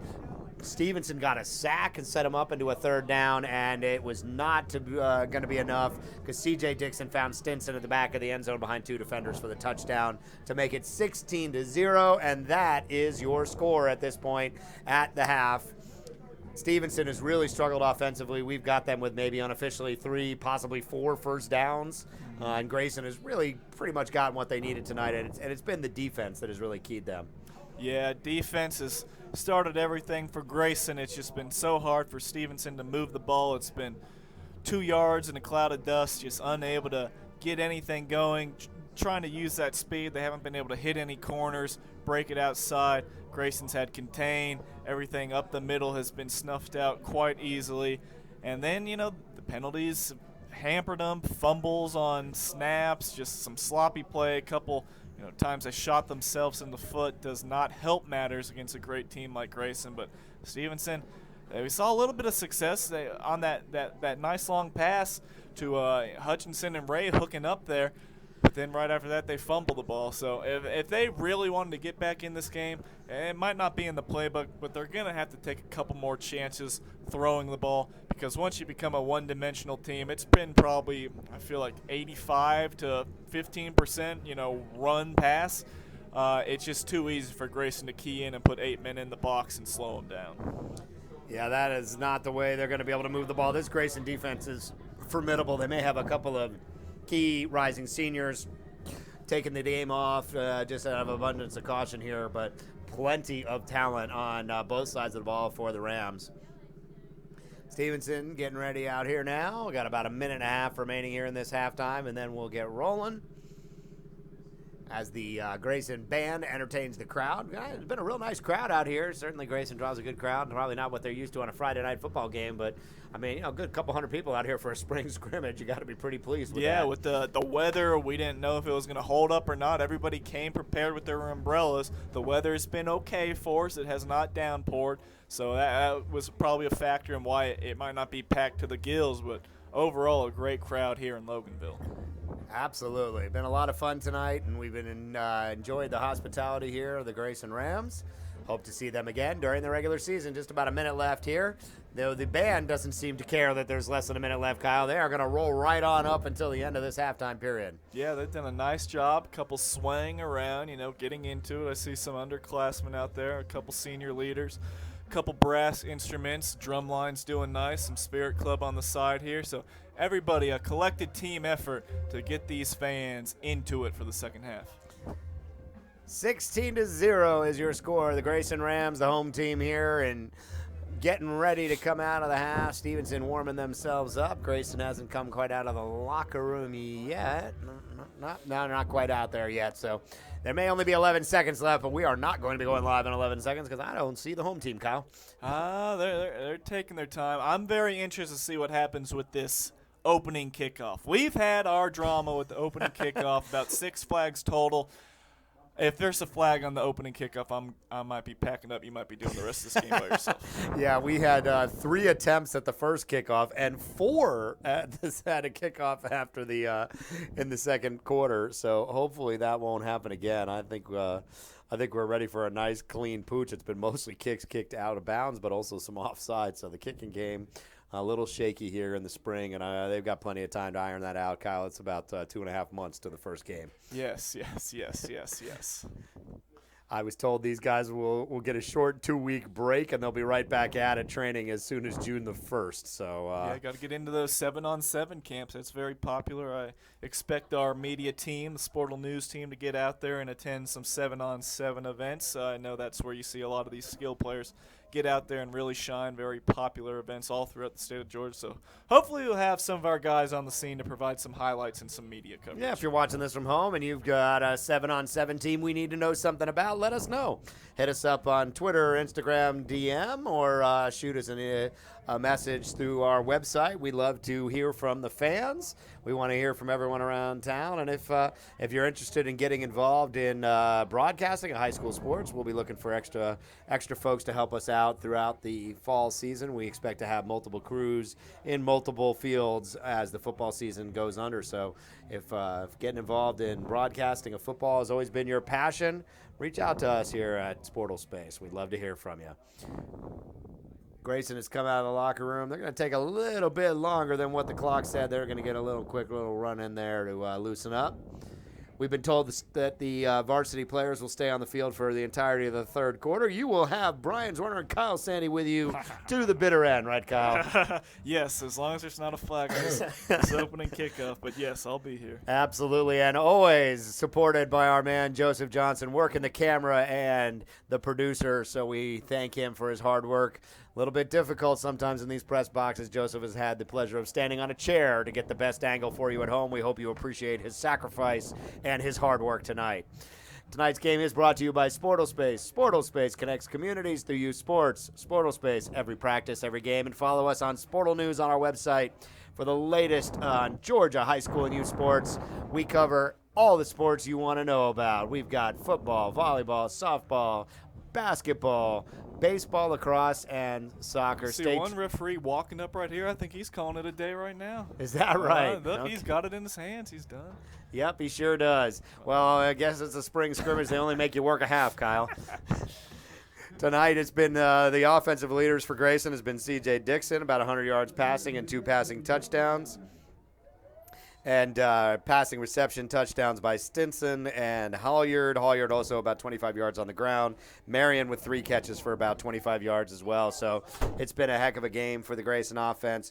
Not much going for Stephenson. They have got to come out this half, Kyle, ready to fight and show what they've got here. They're only down by 16. I mean, 2 touchdowns with 2 two-pointers doesn't seem so impossible. Yeah, but when you see, we're playing Grayson right now, it makes it feel a little bit impossible. But, 16 points. It has been overcome before. Just ask the New England Patriots against those Atlanta Falcons. Sorry to drove up some bad memories, but it's been done before. Yeah, it looks like we've got a couple of Grayson alumni college players down here. I see Tennessee football and can't quite catch the other. I saw a number of college coaches walking the field when we were talking to people down there. I saw Nebraska. I think you saw a couple others as well. So a number of colleges in attendance. There's a tremendous amount of talent in this Grayson team. And also on Stephenson. Told Stephenson has 21 players with college offers and 9 that have committed, led by West Virginia commit Deshon Stoudemire, wide receiver for them. Stephenson will get the ball to start the half, and they're going to need to get something going early here. All right, here we go. Kickoff. Let's go. This darn kickoff better go down the middle. Better be a clean second half. Thank you. This is just what the doctor ordered. Close. Oh, we could have let that one go out of bounds. That's a big mistake. And it was out of bounds. And they called a flag. I'll see you guys next week. That's it. Kyle's going home. We've lost our announcer. If anybody out there is interested in joining us, please come. Kyle has given up. That is the 7th penalty on a kickoff in this game. Goodness gracious. I'm sure they'll get this sorted out by the time the fall rolls around, but both teams struggling with the kickoffs. Kyle, I think you and I could go out there and dribble the thing 20 yards down the middle. I am just pooch punting it, pooch kicking it. That's all you need to do. You see that on a lot of teams. If you can't kick it down the middle of the field, you can't keep it in play, just squib it, just kick it. It's fine. I know this is a practice, so maybe, in a regular season game they would say pooch kick it. This could just be some practice to say, hey, we might need it sometime. We're going to need you to get some reps in kicking the ball down the field on a kickoff. But, yeah, we'll see. I think is this a different kicker from the first time? We see number 20-something out there, I believe. Yeah, that's not Sanchez, so that one will stay in bounds. No flags on the field, and we are underway here. Out to the 20. Takes it out to the 30. He's got a hole. Out to the 40. Here he goes up the right sideline to the 50 inside, and then taken down to the 40-yard line. A great return. And the Jaguars, they get what they need there. They get their offense moving, Kyle. That is just what they needed. Yeah, it looked like Javier Morden, defensive back and wide receiver, with a nice burst. Now maybe we see why everyone keeps angling the ball out of bounds and kicking it out of bounds. We see a big spark right there, and let's see what Stephenson can do. They're in business to open up this second half. Stephenson will go to work at about the 42-yard line. First down at the start of the third quarter here. And that is what these Jaguar offense needs, a little spark. Let's see if they can make something happen. It's still going to be Hutchinson back in the quarterback. He'll go under center. Handoff off the right side. He'll get about 2-3 yards. That look like number 30, Kushan Johnson. Probably going to see a few substitutions rolling through these lineups in the third quarter. We've been told the fourth quarter will be reserved for the junior varsity team. Second down and about 8 for the Jaguars at the 40-yard line.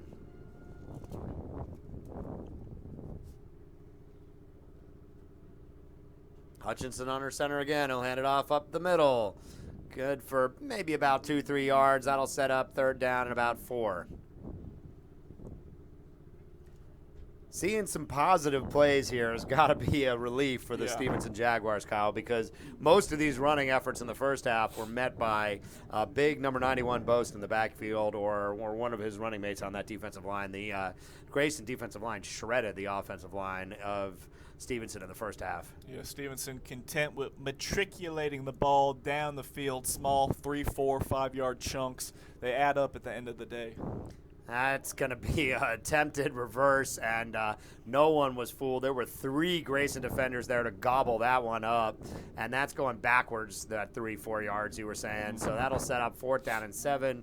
Stephenson will certainly leave the offense on the field at this point. 10-20 remaining, down 16-0 at the start of the third quarter. Looks like they might try and punt this one. We haven't seen too many punts today. All of them have been scary, though, even a fingertip away from both teams getting block punts. Yeah, you're right. They are going to punt this one. Jamal Hayes back to return for the Rams. Just under 10 minutes remaining now in this third period. Stephenson had the beautiful kick return, but couldn't manage to get anything going on the ground. Punts that one away, and they're going to get him pinned pretty deep. Oh, goodness gracious. He didn't call for the fair catch, so the referees are not tossing the flag there.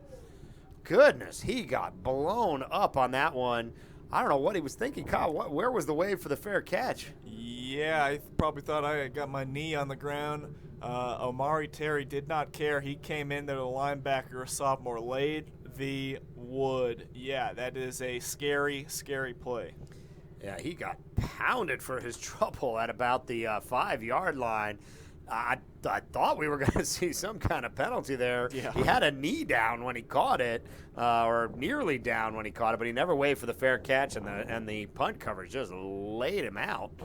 But everyone looks to be okay. Doesn't seem to be any damage from that one, but man, that hurt up here, Kyle. Yeah, I'm taking concussion protocol up here just seeing that one. 9:42 remaining. The Grayson offense will go back to work. C.J. Dixon still in, number 4 at quarterback. He's been in the shotgun most of the night, and he's been effective. He's got about 100 yards passing and 2 touchdowns. And that'll be a timeout for Grayson. Yeah, had 1 second left on the play clock there. Didn't want to get started in an even bigger hole, so they burned their first timeout of the second half. Yeah, I see number 16, Jamal Hayes, the wide receiver, walking around on the sideline. That's good to see because he took a hard lick on that one. 9:42 remaining, 16-0 is your score here as we get started on the third quarter.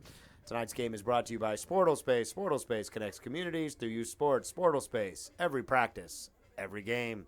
Brian Zorner joined tonight by Kyle Sandy. Kyle and I will be live from Sportle Slam on Sunday. 4th grade, 8th grade, junior varsity and varsity championship games. Tune in to us on the YouTube. Watch us throughout the weekend. We will have all the action you want to see from the gyms up in North Fulton and Alpharetta and Northview on the basketball court. Should be an exciting first tournament for the Sportlespace team. We're excited to be live up there, Kyle. Oh yeah, I'm excited. It's going to be fun. It's going to be very fun. A lot of good basketball in the state of Georgia this weekend, but I'm glad we're hosting some of it. Pitch to the near side, trying to find the sideline, and that is going to be gobbled up for no gain. We've got some yellow out there. I see a penalty flag. It might be possibly, I would assume, maybe holding on Grayson. Sure looks like it. He's brought down about the 8-yard line. That was the first down.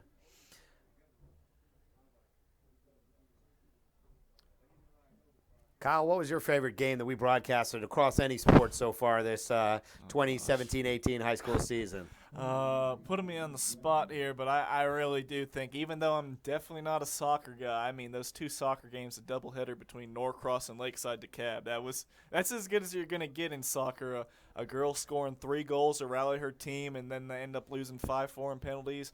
On the boys' side, undefeated Norcross gets beat after they had an own goal to take a lead. Then 4 minutes left, Lakeside strikes, and then a walk-off game-winning goal with 7 seconds left. It does not get better than that in high school soccer. Yeah, you stole my thunder. That was going to be my pick as well. It was a doozy up at Adams Stadium in DeKalb County. We had a great time up there. You can see the replay of that and some highlights from those 2 games on our YouTube channel. We had a great baseball matchup as well. Mill Creek and Mountain View. Mill Creek fell in the Final 4 of the playoffs here. Real great squad. It was a lot of fun. So we've had some great games. We've been a part of a lot of fun moments. And even if they're not full broadcasts, we certainly were live for – you were live for every one of the basketball championship games, including probably the moment of the year in high school sports in Georgia when Warner Robbins drained a 3-pointer at the buzzer to win a state championship in 5A. I got to say that's probably the biggest moment in Georgia high school sports this year. Dixon will throw. Not able to pull that one down, and no flag out there. Marion gave him a big target, but not able to haul it in. I got to say that was probably my favorite moment in Georgia high school sports this year. Yeah, Jacoby Owens, he said he was going to be committing very soon. I'm trying to see if he actually did make that commitment, but wherever he's going to end up, he is a big-time player. Very talented guard from Warner Robbins, but now it's on to football season. We're going to make a lot more memories here on the gridiron. We are excited to be part of Georgia high school sports here. 8:30 remaining in the third quarter. 16-0 is your score. Home team Grayson Rams on top. Grayson in the green and gold, going left to right on your screen. Dixon rolling out, being chased by a lot of defenders, and he's taken down from behind at about the 2-yard line. Yeah, might be about the 1 there. Trying to flip the script. We saw Grayson use the safety to spring off 16 straight points. Stephenson trying to do the exact same thing. Not quite, but we'll see what happens on this. Yeah, still not out of danger here because punts have been a bit of an adventure. Certainly kickoffs as well. But Stephenson has been bringing 10 guys after the punter, and he's not going to have a lot of room to work with this watch thing. out for that high snap. They've had some problems, but a nice one there. Snap is off. He pooches it out to about the 30-yard line. It's going to bounce to the 40. Boy. Oh, no, he picked that one up, and that was ill-advised because he got drilled for his troubles. Big mistake there. Should have caught it that first time, let it bounce, indecision, then try and pick it up. Paid for it. And a good job there by Grayson, kind of punting that one before Stephenson was all set, getting all pinning their ears back to get after that punt. It was real quick. They did not delay. They snap it back there, get a quick punt off, and it works out in their favor. And now Stephenson on the other side of the 50. No, they're going to be on the right side of the 50, and we'll see if they can move this ball down the field. Yeah, the biggest hits of the night, Kyle, have come on these last 2 punt returns. We saw Stephenson light up the Grayson Jamal Hayes, the punt returner, and then Grayson returns the favor here out at about the 45-yard line. Stephenson offense will go to work.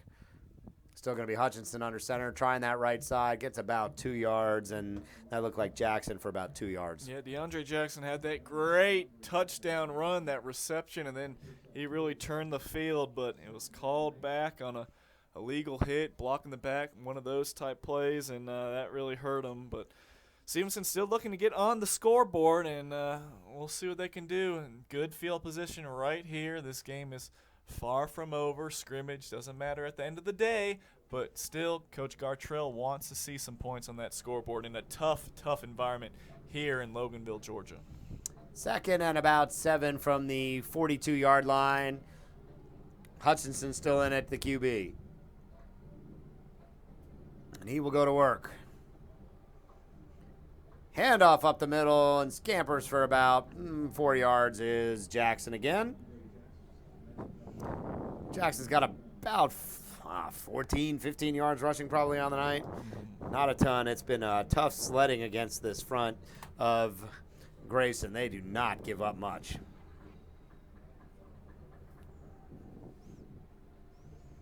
Clock rolling to 6.5 remaining in this third quarter. Grayson holding on to a 16-0 lead. Third down and about, call it 3 or 4 yards here for the Jaguars. Number 8, Hutchinson under center. Hasn't really been able to get much going in the passing game. They're going to keep it on the ground and right up the middle for the first down. And that is Jackson doing it all himself, Kyle. Yeah, he's been impressive. There haven't been too many big plays. And the one that was just called back at the end of the second quarter. But Jackson has shown a little jitterbug quickness, been able to hit some creases and find some open space, pick up some yards. Yeah, nice little run there by Jackson. And now approaching 6 minutes. And Stephenson's just got to be happy at this point, Kyle, to see a couple of first downs. Yeah. Given the way this game has gone. Trying the left side. He gets picked up and put down. That's strong tackle by the Grayson defense. But he picks up about 4 yards on that play. They'll set up second down at about 6. Call it 7. From the 30-yard line. 5:30 remaining now. And Stephenson finding some offense finally. Yeah. Not big explosive plays, but a couple yards here and there. Got to keep this offense on the field. The defense has just worked so hard and they only give up 16 points. It's pretty good. They've been put in some very bad positions, but the offense needs to help out the defense. No doubt about that. I mean, the problem with these little short chunk plays, Kyle, is when one of them goes the wrong direction, they get behind it real bad, and Hutchinson just isn't having enough time to throw the ball. Yeah, first down. It's very important to get positive yardage on first down. Here comes 2nd and 7, and it was Ray actually going under center on that one, and it's going to be a timeout by Stephenson. Tonight's game brought to you by Sportlespace. Sportlespace connects communities through youth sports. Sportlespace, every practice, every game. Brian's Warner joined here tonight by Kyle Sandy. We got about 5 minutes remaining in this third quarter. We've been told the fourth quarter will be most of the junior varsity. We hope you'll stay with us to see the young Bucks go at it. We should see a number of players changed out. We'll try our best to keep you up to date on who's on the field for that final quarter as these two guys roll. It's 16-0. Scores tonight, just giving you a quick recap. We had Grayson had a beautiful punt, pinned back Stephenson at the 2-yard line, and then got a safety with 3:02 remaining in the first. In the second quarter, it was a short swing pass out from Dixon to Halyard for Grayson, and he scampered 45 yards, shook off a bunch of defenders, and scored the touchdown to make it 9-0. There was a fumble by the Stephenson offense with about 10 minutes remaining in the second quarter, and that allowed Grayson to set up their offense deep in the Stephenson territory, and it was C.J. Dixon again with his second touchdown pass of the night to Stinson in the back of the end zone for the 16-0 lead, and that is where we sit today. The one big offensive play, it was Hutchinson to Jackson. Jackson went 50 yards for the score, and it was called back on a block. Ray going up top. Ray throws the interception, and he picks that one off at about the 10. He's out to the 20. He's out to the 30. He's out to the 40-yard line, and that was an ill-advised throw, Kyle. He was just standing back there playing center field, and it was thrown right to him. Yeah, that was much too easy for the Grayson defense, and again, just when you think Stephenson has a glimmer of hope, a little bit of momentum on offense, it's a turnover, and Grayson right back in command of this game. Yeah, Stephenson was getting something going finally for the first time really this game. They were trying to build on that nice play at the end of the half by Jackson, and Ray just makes an ill-advised throw. It was into double coverage. The corner was there. The safety was just sitting back waiting for that one. And Grayson will go on the offense now at about the 40-yard line after an interception taken back about 45 yards to set up the Rams offense. And it looks like, we're going to have a change in quarterback, Kyle. That is number 15, Ian Shefflin, coming in for the Rams. First play, handoff up the middle, and that goes for no gain. So looks like the Rams getting a little bit early into their substitutions. Yeah, I don't know if it's just me or not, but knock on wood, this third quarter has gone by much smoother, much faster than that first half did, that first quarter with all those penalties. Only 2 flags so far. Hopefully we can continue some clean play. Shefflin will work out of the shotgun as we approach about 4 minutes remaining here in the third quarter. Good for him to get some work in with some of the first teamers still on the field. And that's a run right up the middle for about 2 yards. We'll set up 3rd down and 8.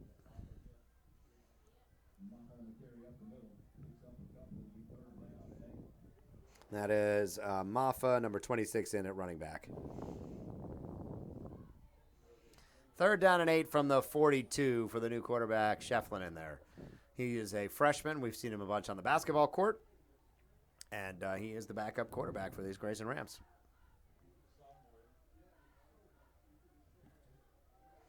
Rising sophomore. Apologies.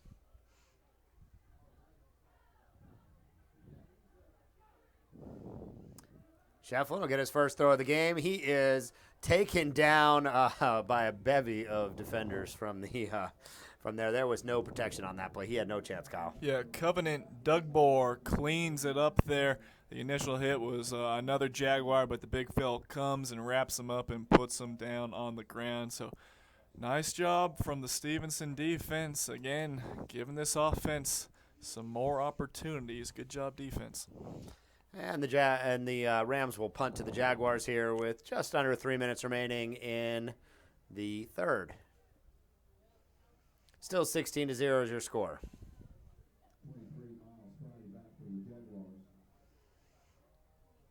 Stevenson's still going all out, Kyle. They're bringing 10 guys after this punt. Yeah, let's see if they can break through. Here they come. Ooh, and they got close, but that punt gets away. It's a nice high punt.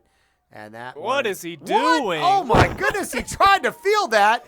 And he doesn't know which way to run. Oh, my gracious. I think he thought that the ball was automatically downed. I believe he thought the ball couldn't be advanced. I think he was running off the sideline, and then the sideline told him to go try to score it. But the referees have thrown a flag there. Goodness, what was he thinking? There were 7 or 8 Grayson guys coming after the punt returner and no blocking in sight. A very ill-advised decision to try to field that one. Miles Friday, inexcusable right there. That was Grayson, you had about 6 guys right down on him. You have to be aware of where the ball is. You know, if you're not catching it, get out of the way. And he lets it bounce right off his shoe, and that was a nightmare. Yeah, the Grayson defender picked it up after it hit him, and he was coming off the field. That was awesome, seeing him run the wrong. I mean, I wouldn't know where. I don't think he was running the wrong way. I think he was coming off the field, Kyle. I think he felt like, well, we downed it, and it can't be advanced. And then everyone told him to go, so he went. But I'm pretty sure the penalty out there is for trying to advance the fumble, which is not allowed. I'm pretty sure that's the penalty call here. You can't advance those fumbles. And so he was doing the right thing. I think he was I don't think he was running the wrong way. I think he was coming to the sideline with this trophy, with the ball, and everyone told him to go, so he went. But I don't think you're allowed to do that here. Yeah, these referees are trying to figure out what the call is, too. They've had a couple long discussions. But, yeah, that one was a lot going on that play. Yeah, 2:18 remaining. The referee still trying to sort this one out. No indication of what's happening here. And I think it's going to be Grayson ball, but the penalty for trying to advance the fumble. I think that's the call here.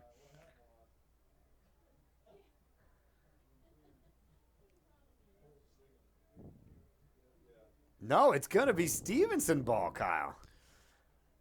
I think it was a penalty on Grayson, maybe on return. Catch interference, maybe? It's the only thing I could think that would keep the ball still in Stevenson's hands. It's got to be like interfering with the catch or something. Yeah, they're calling it catch interference. That they didn't give the punt receiver enough room. Joseph, to make run the it catch. back. Did he wave for a fair catch? Run it back. Let's get the replay. I don't know. Maybe I missed that. I'm not in football gear, but I just knew what the heck are you doing? Get out of the way. Whether you're waving for a fair catch or not, you got to get out of the way. I guess Very they're fortunate. saying that the Grayson defenders didn't give him enough room to make the catch. I thought that ball hit goodness. right down on his shoe, and that went to heck. That is sure what it looked like. We apologize, no replay capabilities tonight. So you'll just have to roll it back on YouTube by yourself, but it will be there for you, and you can catch back up and see what happened. Stephenson will take over after the penalty on the right side. Look at where they're going with this thing, Kyle. What in the world is happening here? They must be re-kicking this. I don't know. We don't have a direct line into the referees. Yes, Nobody we over there need on the that, other side of the booth especially in seems to be football. We knowing need that. either. So they've got to be re-kicking this. That's what's happening here. So they're going to kick it we got over. two big geese. What are those big birds flying in the stands? Those are some big honkers right there. It's an interesting one. Apparently, we're going to scratch that off our top play nominee. Well, we'll leave it on there. We'll show it to you in the highlight package because it was an interesting play nonetheless. And they will try to kick it again. Stephenson will go after it again. Stevenson's going to block this one. Sure enough, they do. Stephenson with the block. And they're advancing, and they get that one down to the 5-yard line. Kyle. I have no idea what's going on. We're going to need a conference with the referees. If someone out there knows what happens, just shoot us a note on Twitter because apparently they had to kick it again. Stephenson brought the house and finally breaks through and gets the punt block. So that was a strange sequence. Stephenson will take over at the 5-yard line. We're scratching our heads, but that's what it's got to be. That is a punt block by the Jaguars with 2:07 left, and Kyle, we got a ball game now. If they can manage to punch this one in. They're about at the 8-yard line. It's been tough to get 8 yards, and now Grayson has, they have a meaning. Hey, we want this shutout. We're going to defend this 8 yards as best we can. I don't know. It's easier said than done to get 8 yards and get a touchdown on Grayson. No doubt. Here they go. Looks like they'll line up with Ray under quarterback now. Pitch to the right, and he is going down. It's going to be a holding call on the Jaguars, and even the holding, Kyle, couldn't stop the attacking Grayson defense. Yeah, that's you haven't been able to get the outside the entire game, and you go with the toss play, and you get the hold. On top of that, you haven't had many options. Your best option has been about 2 yards up the middle, 2 yards up the middle, and then see what happens on third down. But we said first downs are crucial, and especially in the red zone like this, you're going backwards, penalty, loss. It's just not a good start to this drive. Yeah, I'm kind of surprised Grayson accepted that penalty. They must have had a 5-6 yard loss on that play. But Grayson's going to push them back even further, and the Jaguars will set up here now at about the 23-yard line on 1st and goal from the 23, Kyle. Not a common occurrence. No, not good. Run off right tackle. He's got a little bit of room, and he's taken down. Whoop. Guess he's not down. Thought he was. Looked like everyone out in the field thought he was down around the 13-yard line, and he manages to, squish away from that one and advance that to about the 5. Yeah, Javon Goff. I guess they gave it to him, and great job just keeping your legs turning. He saw. Over there on Grayson, saw Jonathan Halyard do the same thing when he broke that 45-yard touchdown down the sidelines. Just keep those legs churning and good things will happen. We saw it right there for the Jaguars. 1:20 remaining now, and they set up on 2nd down at about the 5-yard line. Inside handoff. A lot of bodies flying there at around the 2-yard line. Looks like he's going to be down 3rd and goal from about the 2-yard line. This is not rocket science, but I'm saying it is 4-down territory here. They're going to try and punch it in either way if they don't get it here. 1 minute remaining now in this 3rd quarter. 3rd and goal from about the 1 or the 2-yard line here. Let's see if Stephenson can get in there, and that's going to be a timeout Grayson. Timeout Grayson with 48 seconds remaining. Stephenson knocking on the door, trying to make this a 1-score game. Kyle, we've been told it's going to be the junior varsity in the 4th quarter. What happens if they can't get there? I guess they'll be able to get both these plays off before the end of the quarter. Yeah, we need these varsity guys to get their scores. I don't know. I'm going QB sneak here. I'm keeping it simple. I'm putting on my Madden 2018 hat. I'm just going QB sneak. Even if it's a running back and he's 3 yards behind me, every single yard matters. I want the closest route to that end zone. It's going to be tough. Grayson's always has just such a great surge, a great push at the front of the line, but I'm just telling my center, my guard, my tackle, just dig down deep. Just give me one good push. Just win the line of scrimmage for about a yard. Get us into the end zone, and we'll talk about it later, but you've got to be able to get 1 yard when you need it on offense. Yeah, it hasn't been so easy tonight. This Grayson defense has lived in the backfield of the Jaguars tonight. They have been busting through. Seen a number of substitutions, so some of the guys who had big first halves aren't out there. It was Jaden Bose, number 91, was blowing things up out there, but he seems to be getting a rest now as we approach the end of the third quarter. And here we go. Third down and goal from the 1. Ray under center.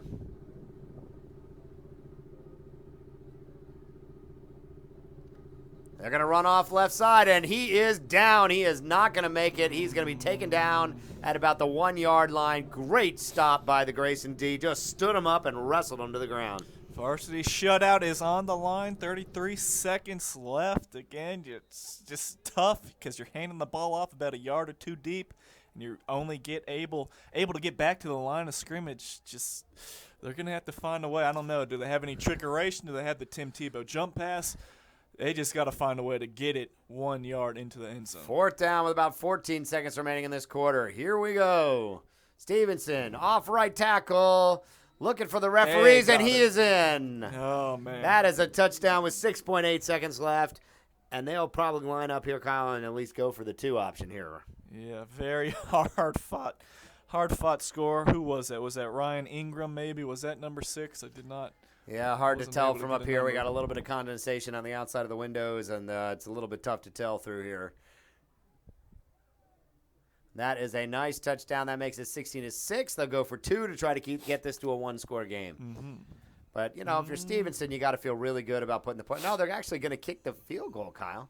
Yeah, sorry, the extra point here. Yeah, it sure does. And kick us up and away, and it's no good.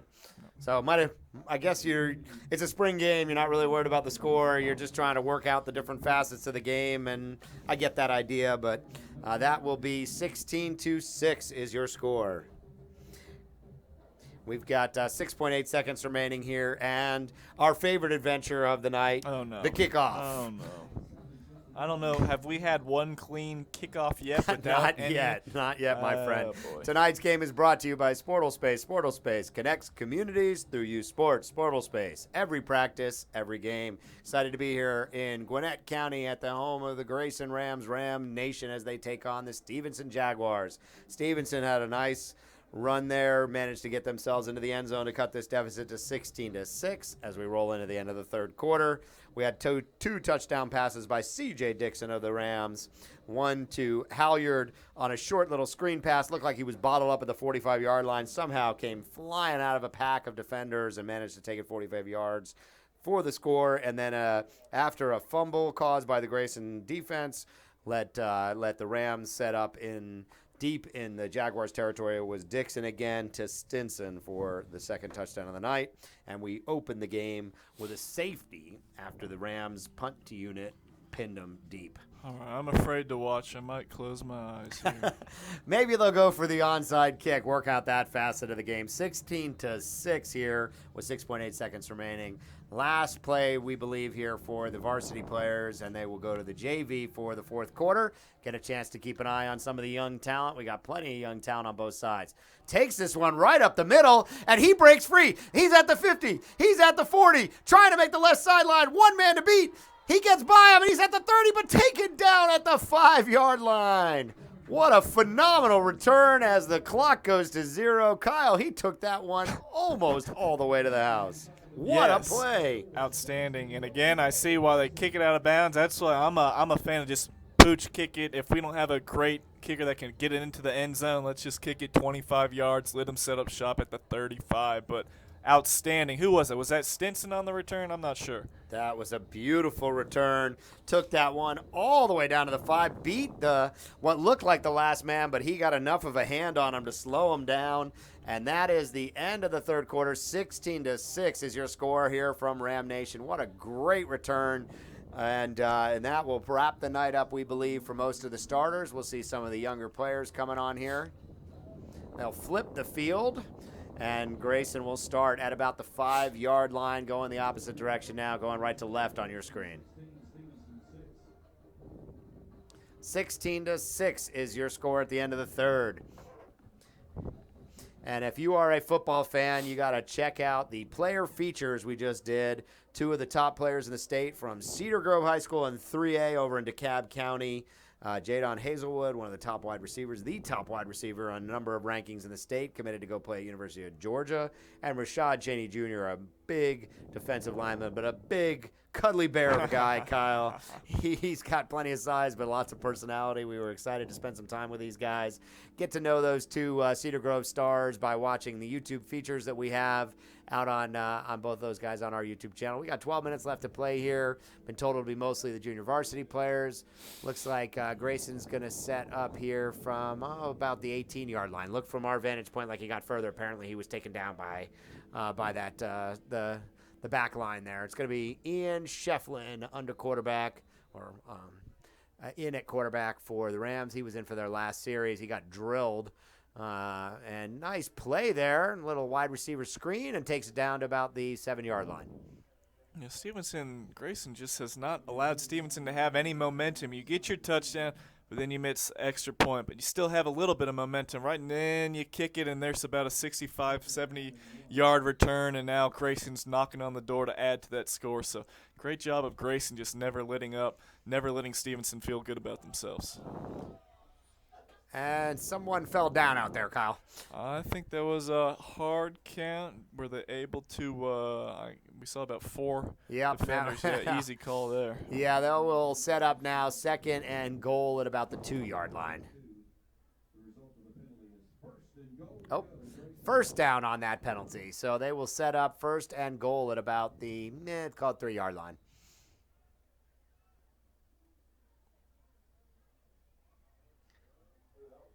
That was a dangerous pass play, and the receivers jumped it. Yeah, it was number 37, Jordan Stephenson, on the scene. A big defensive back, listed at 6'2", right there. And yes, you said it. Everyone else up top here said it. Very dangerous decision. Yeah, Ian Shefflin, a freshman, rising sophomore in there at quarterback, and he is going to go to work here. Oh, tries to hand it off up the middle, and he gets drilled. So they're going the wrong direction, Kyle. Yeah, Stephenson's defense, they played really well. I think, there's a lot of JV players in there now. But the Stephenson, even the varsity, I thought they showed very well tonight. They've been put in a lot of tough positions, only allowed 16 points. A lot to like on the defensive side of things. Offensively, they got to clean it up. Got to find some, better hitting plays outside of just running it up the middle. But good standing from the defense. 3rd down now from about the 8, and that's another penalty. Kyle, I haven't added them up, but we got to be approaching 20.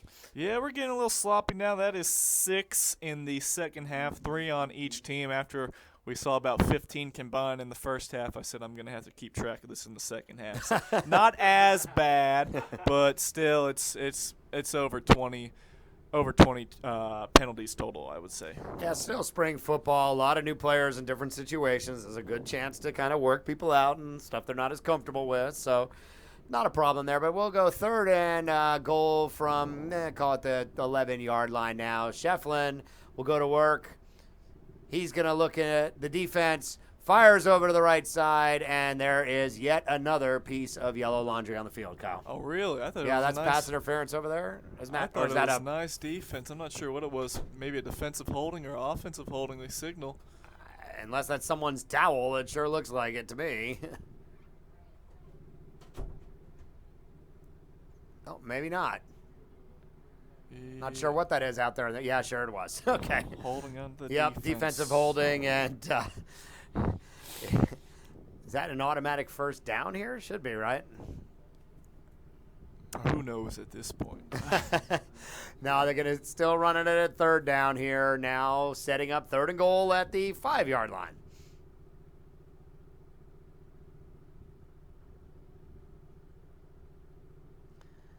Oh, no, fumble. Oh. That ball's still bouncing around. Grayson, I think, jumped on top of it.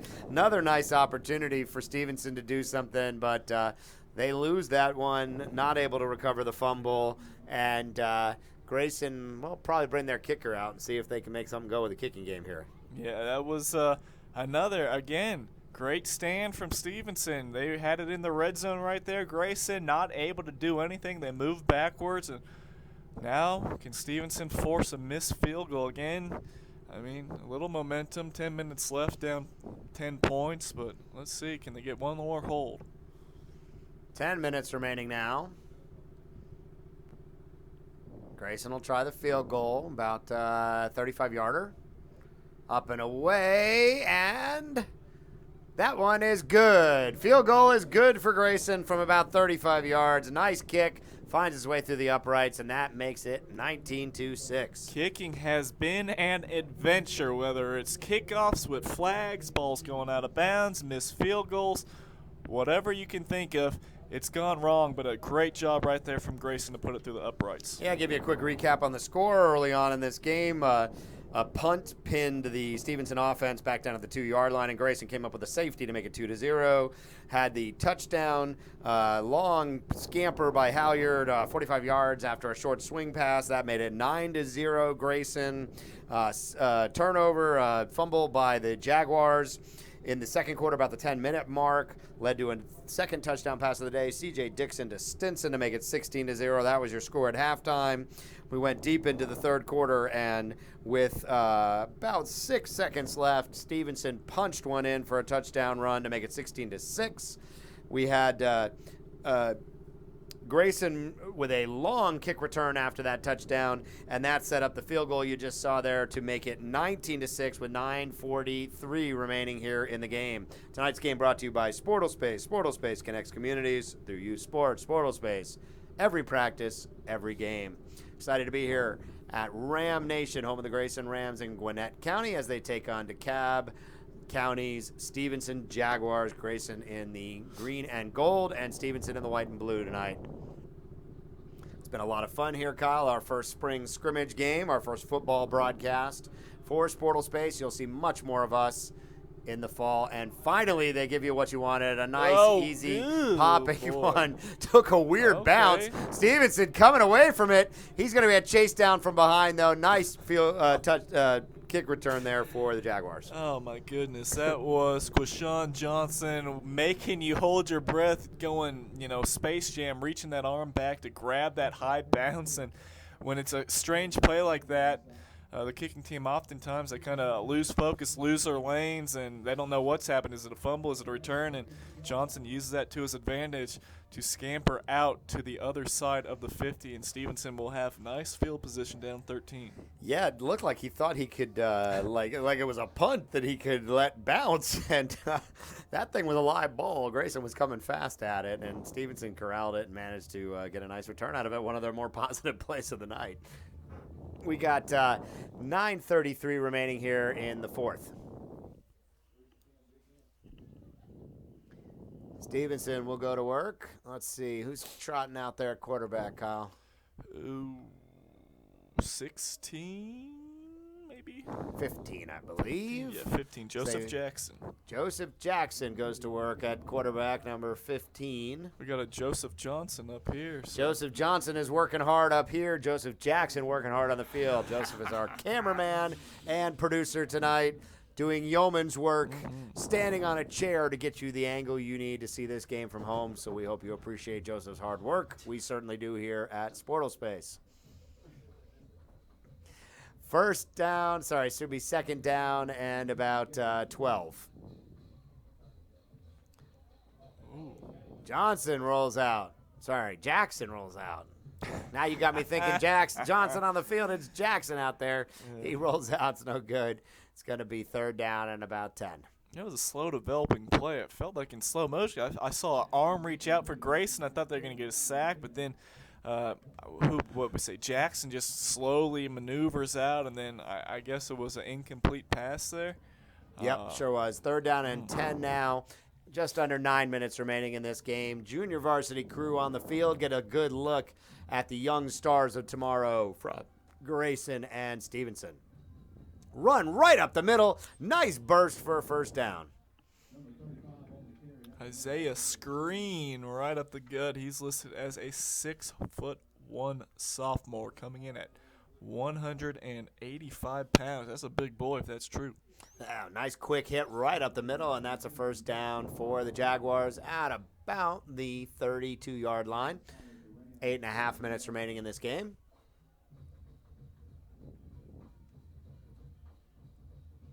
Another handoff up the middle.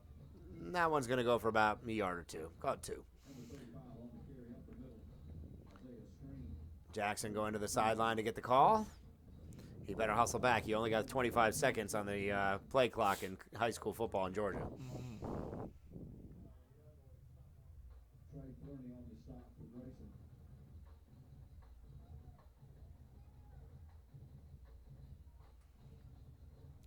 Clock running under 8 minutes here for the Jaguars. Jaguars mounting a nice offensive drive here with the young guys on the field. Jackson will go under center. He'll throw it. He'll look to air it out around the left sideline. Fighting for the ball. A lot of contact. Not sure though. We see the pass interference, but I'm not sure he might have caught that one. Doesn't look like it. It's going to be pass interference. Jackson with the lefty. You don't see too many left-handed quarterbacks. He flings one, and it was on target, and I think it's going to have to be against Grayson. Yeah, it looked like a lot of contact between the receiver and the corner out there. And Jackson threw the ball kind of in the right spot. I mean, he gave his receiver a chance on that one for sure. So it was nice shot out there. If penalty does go against the Rams, and that'll be another first down as the Jaguars likely work inside the 20-yard line here. That is a pass interference call, just a 10-yard penalty. It's going to set him up. Actually, 15-yard penalty. It's going to set him up inside the 20 now. 7:30 remaining in this game. 19-6 is your score. Grayson over Stephenson. Stephenson driving here. Jackson, the quarterback, number 15. He hands off up the middle. That one's going to be coming back on Stephenson. No, it's on Grayson.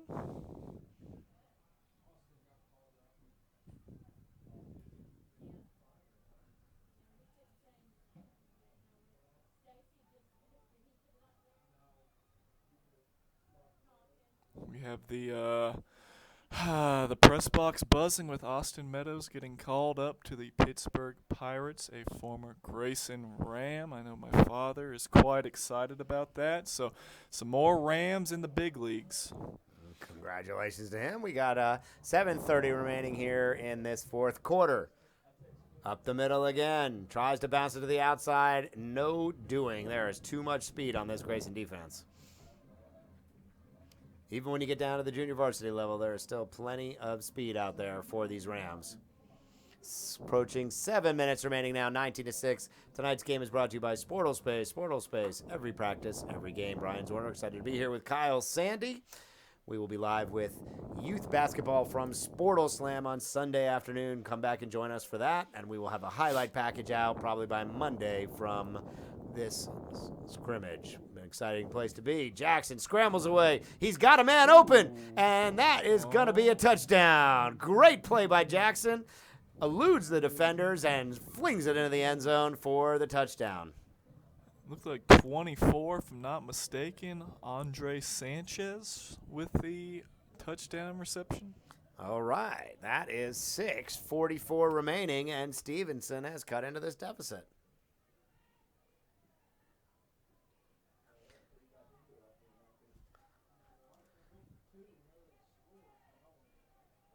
Guess Stephenson is going to continue to keep working on their field goal or their kicking unit, not worrying about going for two, not worrying about the score here in a game like this.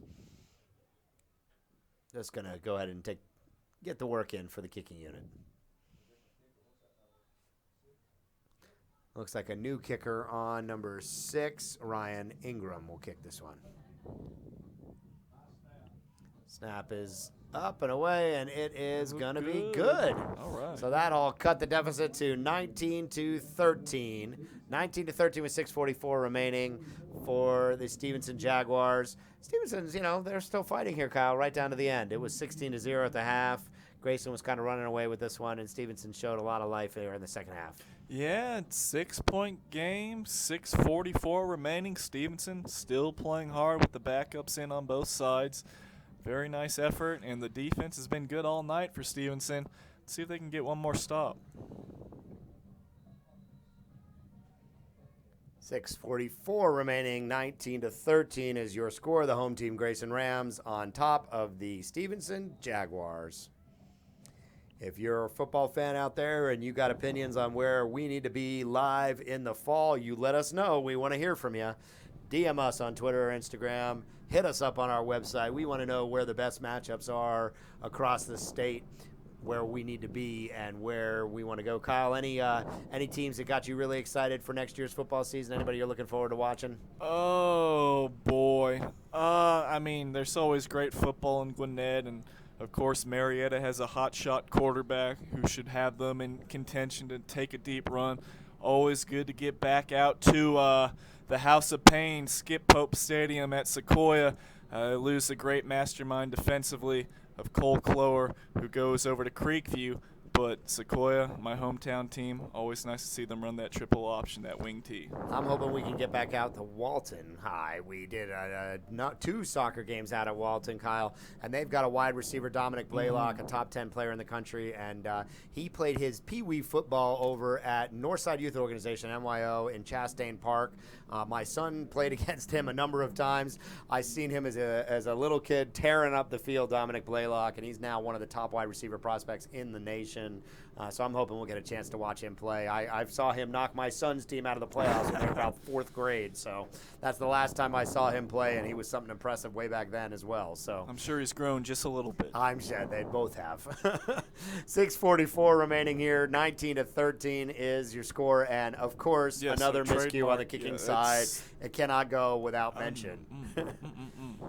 Hopefully we can get this one in play.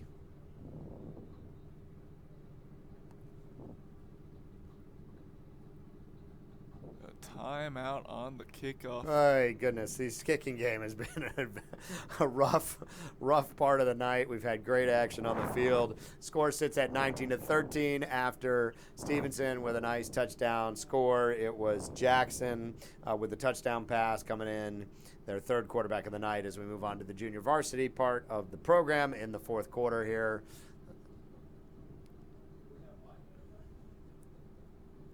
Head coaches are coming out to the middle of the field, Kyle.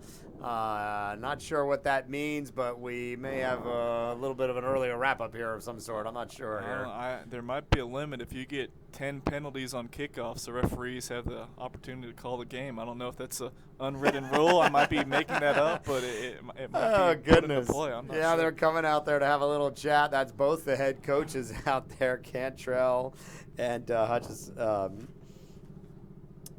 Honeycutt are both out there talking to the referees. Maybe they're just deciding the kickoffs aren't worth the hassle and we should just start at the 20-yard line. Exactly. Jeez.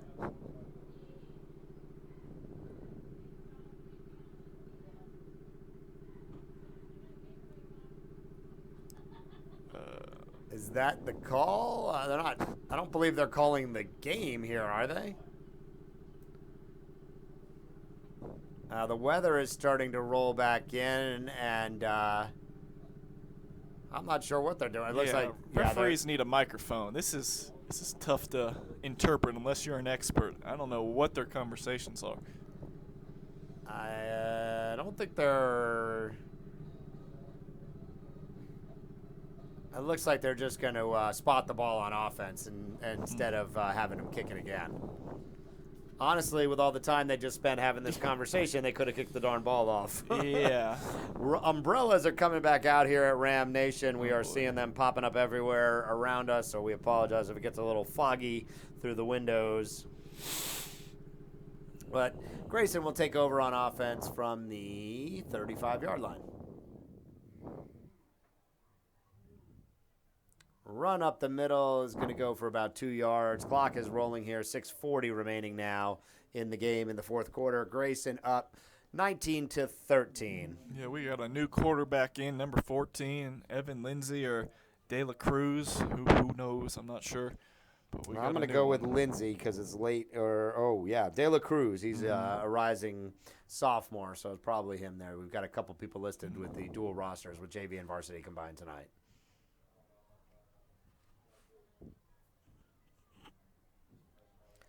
Approaching 6 minutes now in this 4th quarter. Getting a little bit deep into the benches in this format. Nice to see. Bounces that one outside. He'll try to get the outside corner. Doesn't find it. Nice little spin move. And a good run by the backup running back for about 25 yards there. I liked it. I like it a lot. I don't know. Yeah, we got two names. Yeah, once we get into these double numbers, I'm not too much of a help as to who we're naming, but number 20, maybe Danny Eisby, possibly listed as a small pants, and he looked like a small guy, so I'll give it to him. Very nice run. Yeah, for whatever reason, the roster we have has pant sizes, so we'll let you know where we feel the need. 5:30 remaining in the game here, and another nice run up the middle.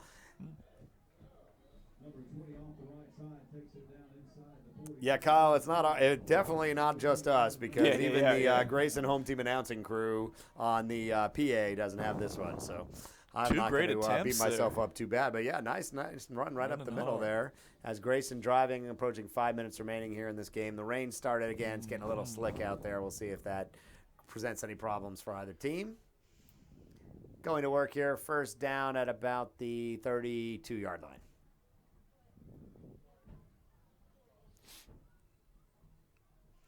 There comes another run up the middle, and they've been able to get good yardage there. That looks like about 8-9 yards there on that run. Yeah. That'll set up 2nd and 1 from about the 22-yard line. Just under 5 minutes remaining now in this game. Grayson driving, trying to pad this lead with the junior varsity crew on the field for this fourth quarter.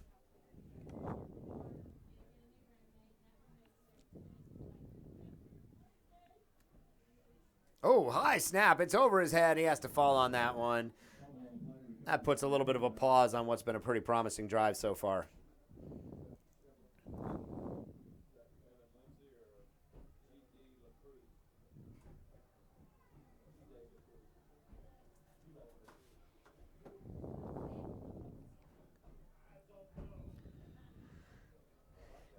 We're hearing the same thing in the PA announcer side. They don't have the full details on the roster when you get to this deep into a spring scrimmage. So 4 minutes remaining here in this game.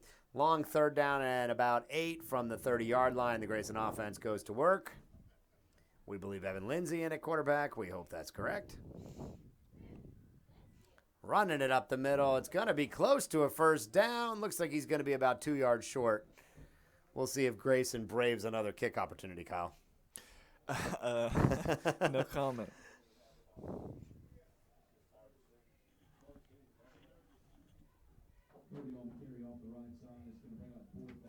They're calling number 30. We'll go with K.D. Tompkins with the run there.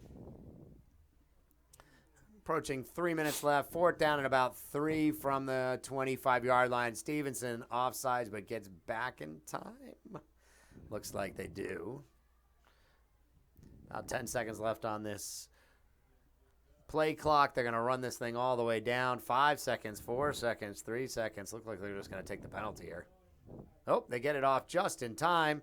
Runs it off left tackle. It's going to be close. And the referees are calling for a measurement. No, looks like he did not get it. Nice defensive stop by the Jaguars at 2:40 remaining in this game. Stephenson, Kyle, after all that, down only by 6 points here with 2 minutes and 40 seconds and a quarterback who's got a little bit of momentum in Jackson. We have a chance for an exciting finish here in the rain. 2:40 left. Jackson, he's still coming back out there. He's listed as a sophomore. I'm assuming he probably is a rising sophomore, so a 2021 guy. Let's see what he can, chuck up here. It's been a struggle for the Stephenson offense, but it's a scrimmage game against one of the best teams in the state. You got a young quarterback under center. Let's see if they can move the ball here. Yeah, I mean, there's nothing to lose here. I'd like to see him air it out a bit. You'll notice Jackson, number 15, a lefty out there. We got 19 and Kobe Calhoun, though. It looks like they made a switch at quarterback. Oh, yeah, number 19 in there. He's listed as a rising junior.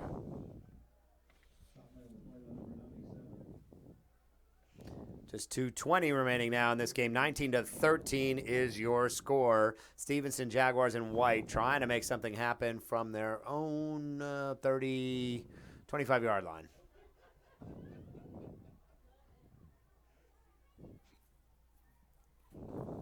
Second down and about 7 now for the Jaguars. Oh, he came out of the pack, and he's fighting up towards the first down. He's going to be about a yard or two short, though. That'll bring up third down and about 2. I don't think they're really playing the scoreboard at this point. They know this game doesn't matter, so they're just going to try and run as many good reps as possible. If that means a run play, it's going to be a run play. I don't think we're going to see too many Hail Marys or anything crazy like that. Well, Kyle, if they ask my opinion, I'd have them dial it up and give it a whirl. Yeah, me too. That's fun to see. But I guess they're just going to try and get the most quality out of these reps as possible, but they're in the shotgun. You know, ask Kyle, and sometimes we shall receive. We appreciate Coach Dixon over at Colquitt County letting us know. Oh, hang on. Here comes a touchdown. Finds his man along the right sideline, and that is a touchdown with 1:24 remaining. And they will have to line up for a very interesting extra point opportunity here, Kyle. Bradley Favors burns them deep, and wow, yeah, so much for just playing for good reps. They wing it. They get a touchdown. Hello, Mr. Kobe Calhoun swinging it out there. Oh, boy. And that ties us up pending the extra point opportunity here with 1:23 left in the game. The Grayson was in control. It was 16-0 Grayson at the half. They kind of took their foot off the gas and let them back in this thing. Oh, man, this is for the lead. Kicking has been an adventure. Oh, no. Stephenson will line up to kick the extra point to take the lead with 1:23 left. I don't know what to expect at this point, Kyle. Me neither. Oh, he fumbled the snap. Oh, no. Oh, no. We've been worried about the the kicking game all night. It's been tough, and sure enough, he fumbled the snap, and we are still tied at 19. Kyle, nobody told us what happens if this thing's tied at the end of regulation. So it's a bunch of handshakes. I think that's probably right. But Grayson is going to have 1 minute and 23 seconds left to try to make something happen here. What a play. Great play down the right sideline for the touchdown. And we are tied up here 19-all. It's been an exciting second half of football. Stephenson will look to kick, and, yet another adventure. Here comes a kick. I was just about to tell folks at home we appreciate Coach Dixon from Colquitt County letting us know that we should be coming out to see his 7A football powerhouse in South Georgia. Coach, that's a long way from where we are, but we are going to look real hard at our schedule. We really appreciate you reaching out, and we will try very hard to make our way down to Colquitt County if we can find a way to get it done in the football season. Anybody else out there who's still with us at the end of this game, let us know. Reach out via Twitter, reach out on Instagram, shoot us a note through the website. We want to hear from you out there, whether you're a fan, a player, a coach, a parent. If you think the Sportal Space team needs to be at your field during Friday Night Lights, you let us know, because we're going to go where the action is. We're going to go where people are excited to see us, and we appreciate Colquitt County. 7A powerhouse from South Georgia. We are going to try real hard to make that work for you guys. Appreciate you reaching out. There is not going to be a kickoff, Kyle, because I believe that little conference at the midfield a few minutes ago left us with the answer, which is they're going to start at the 35. 1 minute and 23 seconds for Grayson to try to take back the lead and close this one out. What a game. What a game. I don't know if they've got this play clock right, but the play clock's about to run out on Grayson, and that play clock's sitting at 0. I'm not sure if they're going to give him a little more time given this weird format with the no kickoff. I think Grayson was not quite ready, so I'm guessing they'll just reset this play clock and give him another roll at it. I don't think they're going to throw the penalty on that one. It's been a bit of a wacky game, and no love for the home team. Yeah, they're going to ding them up. They are, sure enough. Yeah, the play clock expired, and Grayson will back it up. 1st and 15 now from the 35-yard line with 1:23 remaining here. We're into this spring scrimmage, so they decided the JV would play, and the JV is out there. So let's see if Grayson's JV squad can make something happen here. Run up the middle. about 5 yards. That's all he's going to get out of that one. The clock will run tick, tick, tick. 1:15 remaining now in this tie ball game. And it looks like Ian Shefflin stepping back in at quarterback. He's going to come in. Let's see if he can put that big, strong arm to work with 1 minute remaining. I'd like to see these guys wing it around, Kyle. Oh, boy. Stephenson wasn't afraid to do it. I want Grayson to do the same. He almost draws them off sides. Good hard count. They sure do. Goodness gracious. Unofficially 27 penalties. Yeah, we'd have to go back through the video and score it out, but there's been a lot of yellow laundry on the field. 12 alone, 6 apiece in this second half. Goodness gracious. 53 seconds left. Rising sophomore Ian Shefflin, the big, tall quarterback who runs about 6'5", one of their star young basketball players out there at the QB. Shefflin's got 3 receivers, 1 on the far side, 2 split here to the near side. Let's see if he's going to get this ball down the field with 53 seconds left, going to work from about the 35-yard line. Little swing pass to the running back. Nice play. He crosses midfield. He's still on his feet. Down to the 40.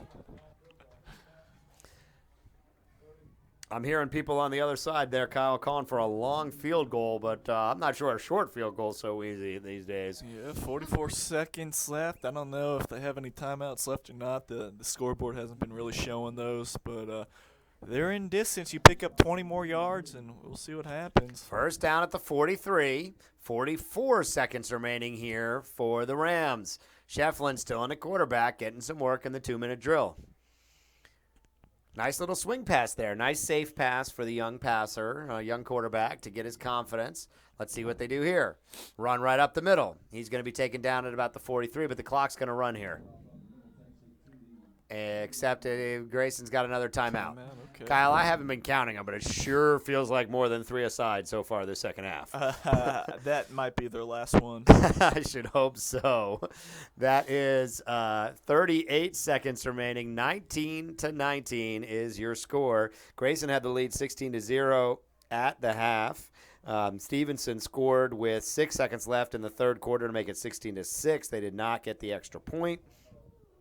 Grayson got a field goal to pad the lead at 19-6 with 9:45 remaining in the game. Stephenson scored halfway through the fourth quarter to make it 19-13, and then a touchdown pass with 1:23 remaining tied the game at 19-all. Stephenson had lined up to kick the extra point to give them the 1-point lead and fumbled the kick attempt. So we sit here now with Grayson tied 19-all. That's your game recap. 38 seconds remaining. Tonight's game brought to you by Sportal Space. Sportal Space connects communities through youth sports. Sportal Space, every practice, every game. Check out our YouTube channel for highlights, broadcasts, feature reports, and interviews from all across Georgia high school sports. We're not just out here for football, folks. You can see basketball, baseball, soccer, lacrosse, softball, and volleyball, all covered by the Sportal Space team. Shefflin back in at quarterback, 40-yard line. He's got just under 40 seconds. He's going to swing one out to the wide receiver. A little screen, stays on his feet, bound to about the 38-yard line. It is now 3rd and 2, and the clock is still rolling with 28 seconds. He's going to have to get him to the line fast, Kyle. Yeah. At some point, he's going to have to take a shot down the field. He hasn't been throwing more than a few yards here. He's got 20 seconds left from the 38-yard line. Clock is ticking away. 15 ticks now. Shefflin rolls out. Oh, his man fell down. He was able to get back up. Nice play to the wide receiver. He's still on his feet. 8 seconds left. The clock will stop while they reset here. 6 seconds left at about the 18-yard line. Not going to try to run the field goal team out. He's either going to have to spike this one or go to the end zone. Fake spike. Come on, fake spike. Here we go. 6.5 seconds left from about the 20. Shefflin at quarterback again. Clock is running. Fakes the spike a little. He's going to the end zone. Here comes the final play of the game. And it is out the back of the end zone. No good. Stephenson defense holds. And I don't think we're going to see overtime in a spring scrimmage, folks. That should be your final score at 19-19. A great shot there, Kyle. He had him towards the back of the end zone, but nice defensive play. And Stephenson will hold on for the win. For the tie there. Kyle, any final words here as we wrap up this game? After a very, very, very sloppy, not pretty 27 penalty start to this game, it ended up being a good one. I think the JV kids, they really brought it out there. They really made this game very interesting coming down the stretch, and good effort from Stephenson, even when the varsity was in there, not to facing adversity. They could have folded up and took it on the chin, but they did a very nice job, and they ended up coming away with a nice tie. Well, we appreciate everyone and the hospitality here at Grayson Ram Nations. A lot of fun. This was Kyle Sandy and Brian Zwerner for Sportal Space. Thank you very much for joining us, and good night.